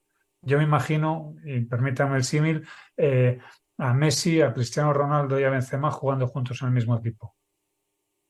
Probablemente en muchas ocasiones nos den un gran espectáculo, pero nunca van a jugar en un equipo. Van a jugar cada uno de ellos por separado. Entonces, ¿qué es preferible? Contar con 11 personas que se integran unas con otras, que son capaces de sacar lo bueno de cada uno y aprovechar las ventajas de cada uno de los 11, cubriendo digamos, las deficiencias o las desventajas que puede tener cada uno de los otros. ¿O es mejor tener pues, a tres superestrellas que son buenísimos en lo que hacen, pero solo son específicamente buenos en eso? Bueno, pues yo creo que no hay una receta mágica para conseguir estos equipos, pero que todos podemos entender que con estas directrices va a salir mejor armado el equipo, va a salir más productivo. Lamento no tener la receta. Estoy seguro que Ricardo tampoco. Está bien, era algo que necesitábamos saber quizás, ¿cierto? Jorge. Gracias, Evelio. Muchas gracias por tu respuesta. Y aquí quería un poco también orientarme a Ricardo, que ha tenido la experiencia armando equipo. Si esas capacidades y esas habilidades que tienen estas personas que destacan dentro de la formación del equipo y que son de alguna manera los que van a ser ese Messi, ese Ronaldo, ¿hay forma de traspasar esas habilidades y esas capacidades hacia el resto del equipo? ¿Qué claves habría que dar en ese sentido? Y a la vez, ese Ronaldo o ese Messi, hay que lograr mantener el interés en el equipo, el interés en el proyecto, para poder sacar el mayor partido de esa persona dentro del equipo y del proyecto. ¿Cómo se logra eso, Ricardo, en la experiencia de ustedes, en mantener ese interés en esa persona por sacar el mejor provecho de sus habilidades, sus capacidades para ese proyecto y para ese equipo? Vale. Lo normal es que cuando tú tienes a Messi en una obra, en un equipo, le dejes el balón y que él haga todo, ¿vale? Y entonces suele ocurrir que el mejor hace más carga de trabajo y se centra en el tema, en el mundo BIM. Eso es lo que hay que evitar. Lo que hay que evitar es que el Messi que tú tengas te enseñe al resto del equipo. Tienes que intentar forzar que cada responsable haga una parte del rol BIM para que se implemente en todo el equipo, porque si no se queda en un nicho cerrado de un especialista o de dos. ¿Vale? Eso es fundamental y requiere constancia y continuidad y reuniones periódicas y seguimiento, porque si no, lo fácil es que el que lo hace mejor derive todo y entonces el mundo BIM se queda cerrado en el núcleo del especialista y no se va al resto del equipo. Y lo que queremos es que todo el equipo trabaje con metodología BIM. ¿Y cómo lograr que esa persona que es la más motivada? Dándole crecimiento, formación, tecnología, retos, innovación, nuevos usos. Tú a cualquiera de estas personas con apetito, lo único que tienes que darles es comida. Y entonces enseguida crecen exponencialmente. Lo que tienes que hacer es que no sea el único que crezca, que él empuje al resto y vaya enseñando y vaya siendo el profesor del resto. Darle un poco ese rol como de tutor o padre de los equipos y eso funciona bien. Cuesta, pero funciona. Muchas gracias, Ricardo. Mauricio, yo la verdad que debo decir que no sé mucho de fútbol. Sé quién es Messi en todo caso. Mauricio, primero debo contarte que generaste muchas preguntas por el WhatsApp que nos indicó Bernardita, así es que hay muchas de ellas que no las vamos a poder contestar ahora, pero los invitamos a todos a bajar el estudio la próxima semana. Sí. Para que puedan saber cuáles son ciertos detalles. Uno de los detalles que solo es para corroborar, son usuarios de BIM privados, ¿no? Sí, sí, sí. Perfecto, la porque encuesta era es una de las solamente preguntas que sector se privado. repetía. Sí. Perfecto. Oye, Mauricio, te quiero preguntar sobre otro tema. Tú nos contaste que los ingenieros estructurales habían subido muchísimo, pero si yo pienso en el otro lado, ¿en qué nos falta para poder llegar al 50% dentro de la curva de Rogers? Vemos que los constructores tienen una baja percepción de los beneficios, sobre todo en costo y tiempo y en productividad de las obras. ¿Cómo los subimos al carro? una precisión. Entre el grupo de no usuarios, en realidad lo que la encuesta muestra es que ellos tienen una buena percepción de los beneficios. Lo que creen es que para ellos no van a ser útiles. Creen, o sea, dicen, sí, la tecnología, la metodología sirve para esto, yo lo he visto, está todo bien, pero justo por mi trabajo particular, mira, yo hago CESFAM, no sé. Esa es la visión que tienen, como que lo ven distante. Y quizás pasa porque en eventos como este, lo que uno típicamente ve son los grandes proyectos, los hospitales, proyectos de miles de metros cuadrados, empresas gigantes, ¿verdad?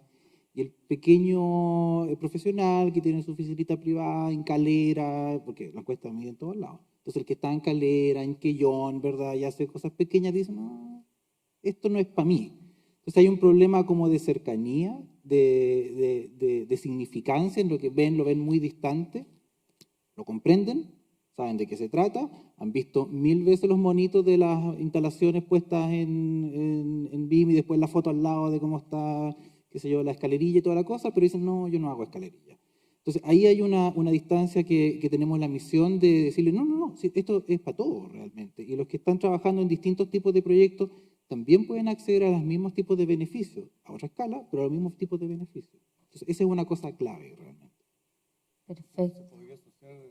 Asociar tal vez con lo que estaba hablando Ricardo, del miedo que hay a la transformación, que a veces nos es más cómodo quedarnos como estamos. Sabemos que estamos mal, nos quedamos como estamos y nos quedamos cuestionando que lo hago o no lo hago. No, el esfuerzo y la disciplina que necesito para poder hacer ese cambio es mayor, tengo que estudiarlo, tengo que analizarlo y el riesgo que voy a correr es grande. La meta puede ser muy buena, que puedes lograr ese cambio, pero ¿cómo romper ese status quo en ese equipo, en esa gente, y cómo incentivar desde BIMforum a poder llegar a esa transformación y superar el 50%. Uno podría decir que primero está la implementación de la tecnología y ese es el puntapié inicial para poder desarrollar, implementar BIM. Después viene la persona que se empieza a concientizar. Hoy día estamos dedicados a las personas.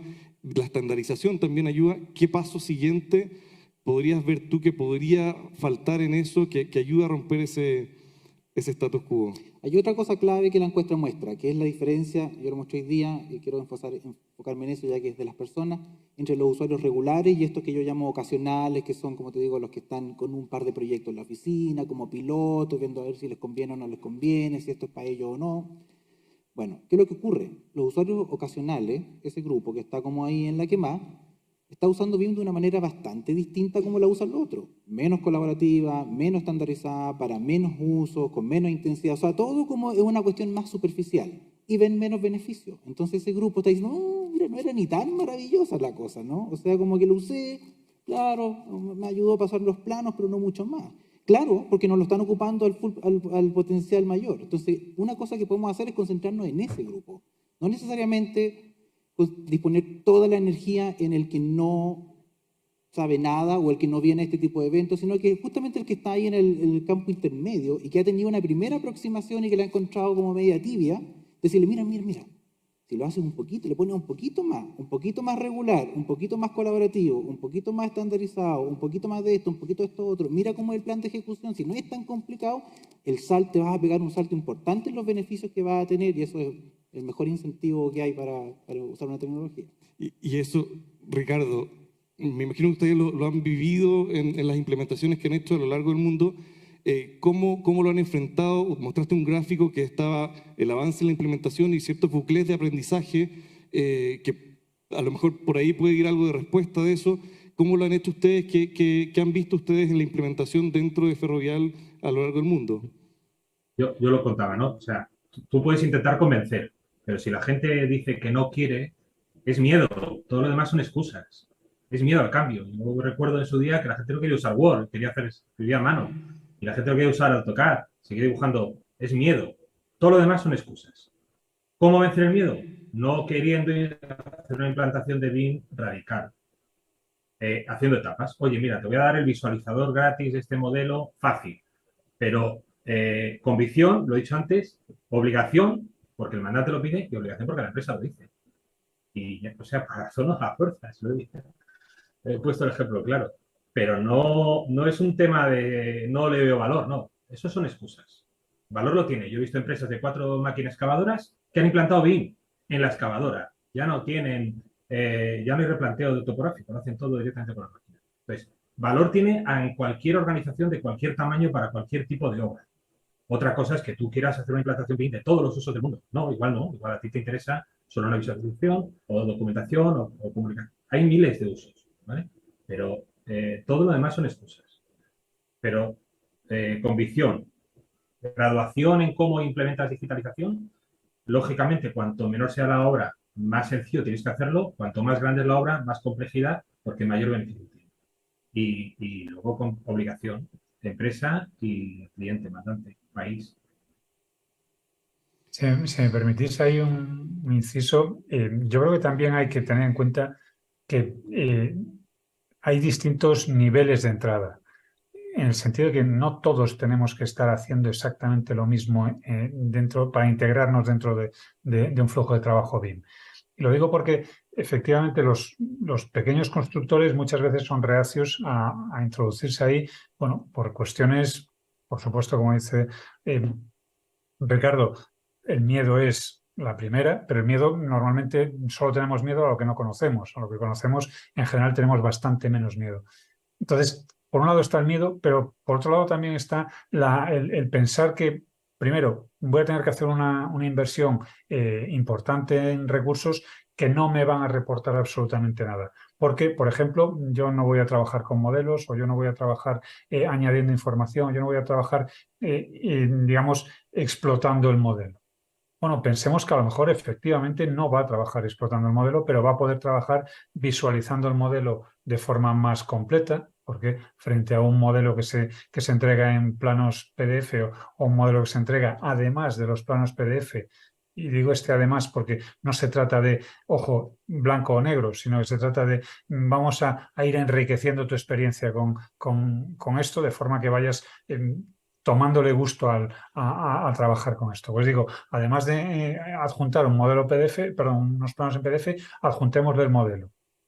Dejémosle que vea, que visualice el modelo, aunque solo sea para, en la primera fase de presupuesto, para hacerse una idea más clara de cómo va la instalación. A posteriori, veamos que durante la fase de obra ese modelo se corresponde con lo que estamos ejecutando.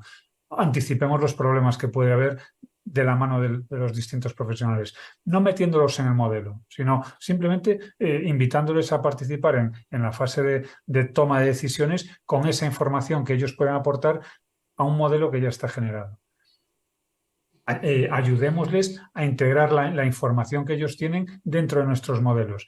Yo no voy a pretender que un pequeño constructor me rellene los parámetros de un modelo, pero es muy fácil para mí, relativamente fácil para mí, generarle una serie de plantillas en las que ellos desde su celular puedan integrar información que a mí me resulta de gran interés, por ejemplo, para las mediciones, para las certificaciones de obra. En vez de estar mano a mano tomando datos sobre un papel, facilitémosle la toma de datos sobre un formato digital que yo después pueda aprovechar. De tal forma que sea el propio profesional el que vaya poco a poco, uno, acostumbrándose a esas distintas herramientas que antes no estaba utilizando, a verles las ventajas a esas herramientas y a querer cada vez interesarse más por esas herramientas. Estaba pensando cuando comentabais del modelo, qué tan sencillo es, en vez de enviar las incidencias a través de un correo electrónico, generarlas dentro de un entorno que gestione un BCF. Plataformas las que queráis. Pero vamos a ver, si alguien es capaz de enviar un WhatsApp, doy por hecho que va a ser capaz de gestionar una información de incidencia con un BCF. Bueno, pues pongámosle esas herramientas que son más sencillas, que son más asequibles, pongámoslas en la mano y hagámosle ver las ventajas que tiene trabajar de ese modo.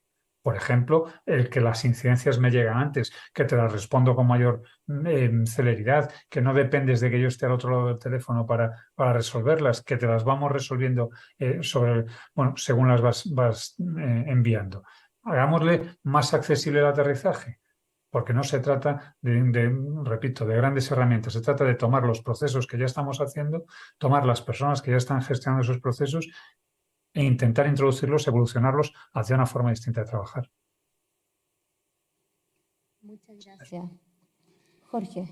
Bueno, aquí una pregunta del público, que yo creo que de alguna manera algo ya se ha respondido, es si es importante tener un gestor documental para la adopción de BIM. ¿Lo ven como algo clave? Entiendo la pregunta, gestor documental como un ambiente común de datos, o no es ambiente común de datos bastante más avanzado que un gestor documental. ¿Qué clave creen ustedes si es necesario contar con un gestor documental para poder implementar BIM? La dejo abierta, no sé quién quiera tomar. Yo no me imagino Ferrovial sin una Claro, gestión documental. claro. Es Nosotros que no, dentro de no. esa estandarización hemos contratado ya a nivel macro global ciertos, pero no puedes no tener un gestor documental si quieres hacer las cosas ordenadas y poder sacar valor. ¿Y eso, por qué motivo ven ustedes que sería un gran beneficio? ¿Qué valores ven dentro de la implementación y de la transformación digital de la empresa el tener este gestor documental? Yo creo que hay uno fundamental, Jorge, que es que yo mañana puedo decirle a cualquiera de los implicados en una de mis obras, en uno de mis proyectos, cuál es el último documento válido y localizarlo en menos de 30 segundos. Dime tú el valor que tiene eso. Pues si de repente no tienes la documentación que necesitas o que estás ejecutando lo que no corresponde, pues me imagino que es fácil ver que tiene un gran valor. Ojo, y lo digo desde una distancia de escala a la organización que representa Ricardo, enorme, pero que es exactamente el mismo problema. Yo no veo que los problemas sean diferentes de concepto, veo que son diferentes de escala. Pero al final tenemos las mismas inquietudes, tenemos los mismos problemas y las soluciones no tienen que ser exactamente iguales, pero conceptualmente son las mismas. O sea, yo quiero un gestor documental, un repositorio de información o un entorno común de datos, porque yo quiero que todos estemos leyendo en la misma línea, ni más ni menos. Y en ese sentido, pasando la pandemia, se tiene que haber fortalecido aún más, yo también lo veo en mi empresa, que ese gestor documental o ese ambiente común de datos agarra una preponderancia enorme, sobre todo para un tema de comunicación cuando no podíamos estar juntos. Y esa comunicación, Ricardo, nos hablaste mucho de comunicar, comunicar y comunicar. Esa comunicación, ¿cómo la fueron abordando y cómo la enfrentaron en una etapa primaria, en una instancia en que estábamos lejos de unos y de otros, no podíamos visitar obras? ¿Cómo la fueron enfrentando ustedes? Ustedes son una empresa que son a nivel internacional, ya tienen superada gran parte de esas barreras. Me imagino que la pandemia y todo el tema del COVID no los frenó. ¿Qué problemas tuvieron y cómo los fueron solucionando enfrentando ese punto específico? Bueno, yo creo que todos hemos hecho un poco lo mismo, ¿no? Teníamos gestores de comunicación internos, distintos canales de comunicación, y lo que estamos haciendo es una intranet, Teams, redes sociales internas, y lo que hacemos es, aparte del correo, ¿no? Y lo que hemos hecho ha sido ir informando de la estrategia de lo que queríamos periódicamente a través de todos los canales. Y eso sí, en cuanto hemos podido viajar. Pero luego, como hemos descentralizado bastante la gestión, porque tenemos un responsable para Chile, otro responsable para Norteamérica, otro para Reino Unido. Esos responsables locales sí que tienen una cercanía directa con el negocio y eso ha ayudado muchísimo a que el mensaje llegue, porque cuando es solo desde la oficina central hacia los sitios cuesta mucho. En cambio, si tú tienes ya un responsable en el país que se comunica contigo y estamos ordenados y ese se comunica directamente con el champion de la obra, digamos que el hilo de comunicación es muy directo y eso ha tenido un impacto grande y muy directo y además abarcas de repente a toda la organización, no te vas quedando solamente a los que conoces. Para ir cerrando ya, Mauricio nos dio varios datos y nos mostró el avance que hemos tenido en el tema BIM en los últimos años. Nosotros sabemos que los pilares del BIM son la estrategia, los procesos, la tecnología, pero sobre todo las personas. Por eso este año nos hemos dedicado a conocer y profundizar, ¿cierto? ¿Cómo ven ustedes el pilar de las personas respecto al avance que han tenido los otros pilares en BIM? Mauricio, quizás tú quieres, como para ir cerrando. No sé, en realidad, bueno, siempre es más fácil partir por la tecnología, ¿no? Y siempre es más difícil enfocarse en los procesos, es la parte más complicada. Yo creo que las personas están en el medio y la encuesta al menos muestra eso, muestra que si nos enfocamos en las competencias de las personas, en sus intereses, más allá de los otros factores, van avanzando a un ritmo, diría, intermedio. Lo que más crece rápidamente son las tecnologías, se parte por ahí, ¿verdad? Como parten comprando la licencia antes de incluso preguntarse para qué la quieren, y los procesos, que es finalmente la parte más relevante, pienso yo, en el fondo, cómo trabajamos más que con qué trabajamos, sino que cómo trabajamos, es lo que quizás la encuesta muestra que está más atrasado en realidad. Perfecto. Muchas gracias, Mauricio. Evelio.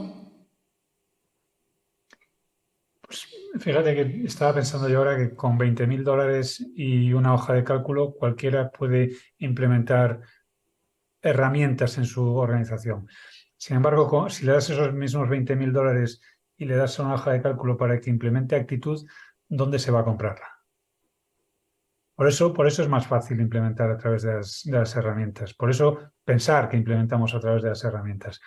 Porque en el fondo uno anticipa en sus presupuestos unas cantidades, consigna esas cantidades para unos determinados fines, para además digamos, con fuegos artificiales y con lazos de colores, y lo ve inmediatamente. Tiene ahí delante pues, las cajas, las desempaca, enchufa los nuevos equipos.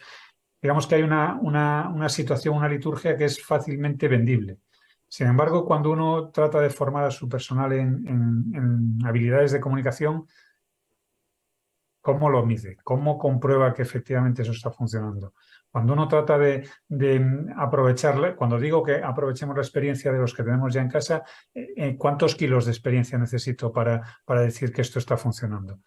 Digamos que trabajamos con unos intangibles y con unos plazos que son muy distintos. Porque yo, esos 10.000, esos 20.000 dólares en equipos, llamo a mi proveedor y en una semana tengo el equipo montado. Sin embargo, cuando trato de hacer lo mismo con las personas, pues hay inercias, hay situaciones personales, hay distintas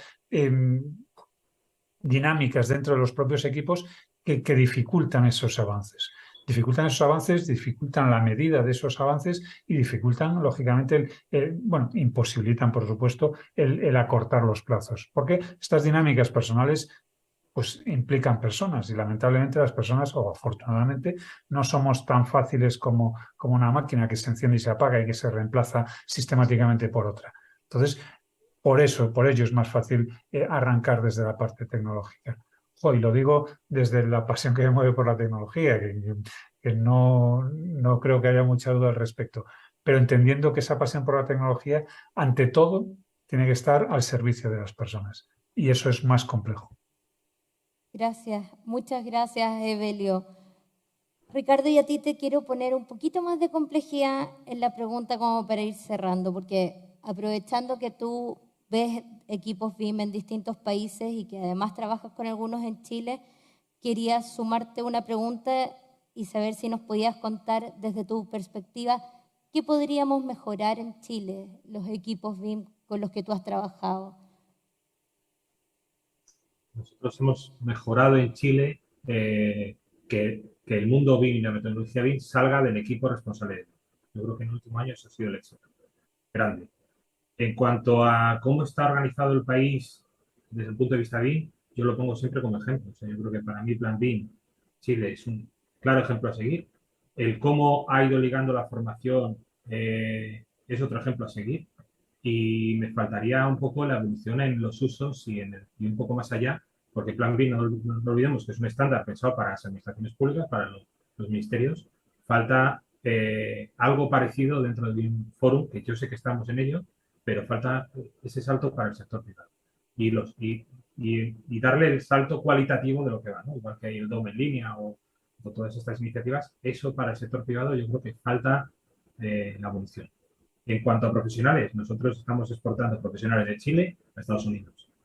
Entonces nos falta más gente. Nos falta más recursos humanos, más capacidad, pero mayor número, más que otra cosa.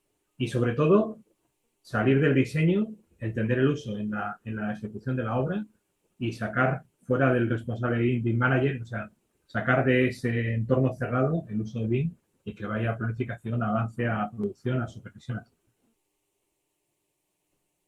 Perfecto. 1.000.000 de gracias, Ricardo. Jorge, no sé si... Bueno, queríamos agradecerle a todos ustedes, especialmente a Evelio, a Ricardo y también a Mauricio, que nos entregó información valiosa y que nos ha estado entregando información cada 3 años aquí en Chile para saber cómo vamos avanzando y qué es lo que vamos haciendo. Con Ricardo, agradecerte mucho toda la experiencia y todo el conocimiento que han tenido a lo largo del mundo y todo lo que han logrado hacer en Ferrovial y implementando en equipos muy diversos con gente completamente distinta. Da cierta envidia poder ver cómo van sacando adelante eso en la empresa de ustedes y con mucho éxito. Y también a Evelio agradecerle su visión, su manera de ver esta transformación digital, no desde el computador solamente, y explicarnos cómo a través de procesos, a través de las personas, a través de la comunicación, poder llevar adelante esa transformación del equipo completo. Y eso es una búsqueda que quisimos hacer en este congreso completo de tratar de ver la manera de enfrentar los equipos. La tecnología ya está, la tecnología la tenemos, la tecnología la podemos adquirir, pero para que esa tecnología le saquemos el fruto y el provecho, como lo sacó Mototo en tu paliza que te dio, cómo poder llegar a eso y cómo poder adquirir habilidades nuevas, capacidades nuevas, que además nos permita el día de mañana como país poder seguir subiendo los números que nos presentó Mauricio, poder lograr que esta transformación digital sea un hecho, sea constante y sea permanente a nivel país.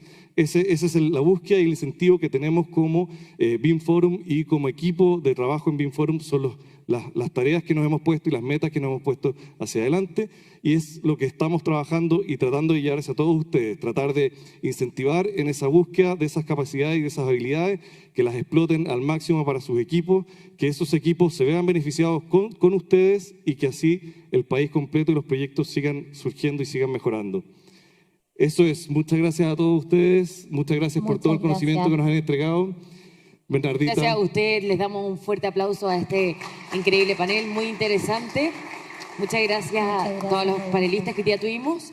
Y ahora sí nos estamos comenzando a acercar al cierre de este primer bloque. Y tal como yo les comenté en un principio, ahora nosotros nos vamos a dividir en dos. Las personas que están online se tienen que sumar a la segunda señal de este congreso, y para las personas que están de forma presencial los invitamos a tomarse un break. Arriba está, por supuesto, la feria, los estamos esperando con cafecito y diversos stands, y también con la ronda de negocios, así que ustedes también ahí pueden ingresar, y nos volvemos a encontrar acá a las 11:30 para que podamos continuar con nuestro congreso. Así que muchas gracias y despedimos a las personas que nos siguen a través de esta transmisión online y los invitamos a sumarse a la segunda señal. Muchas gracias.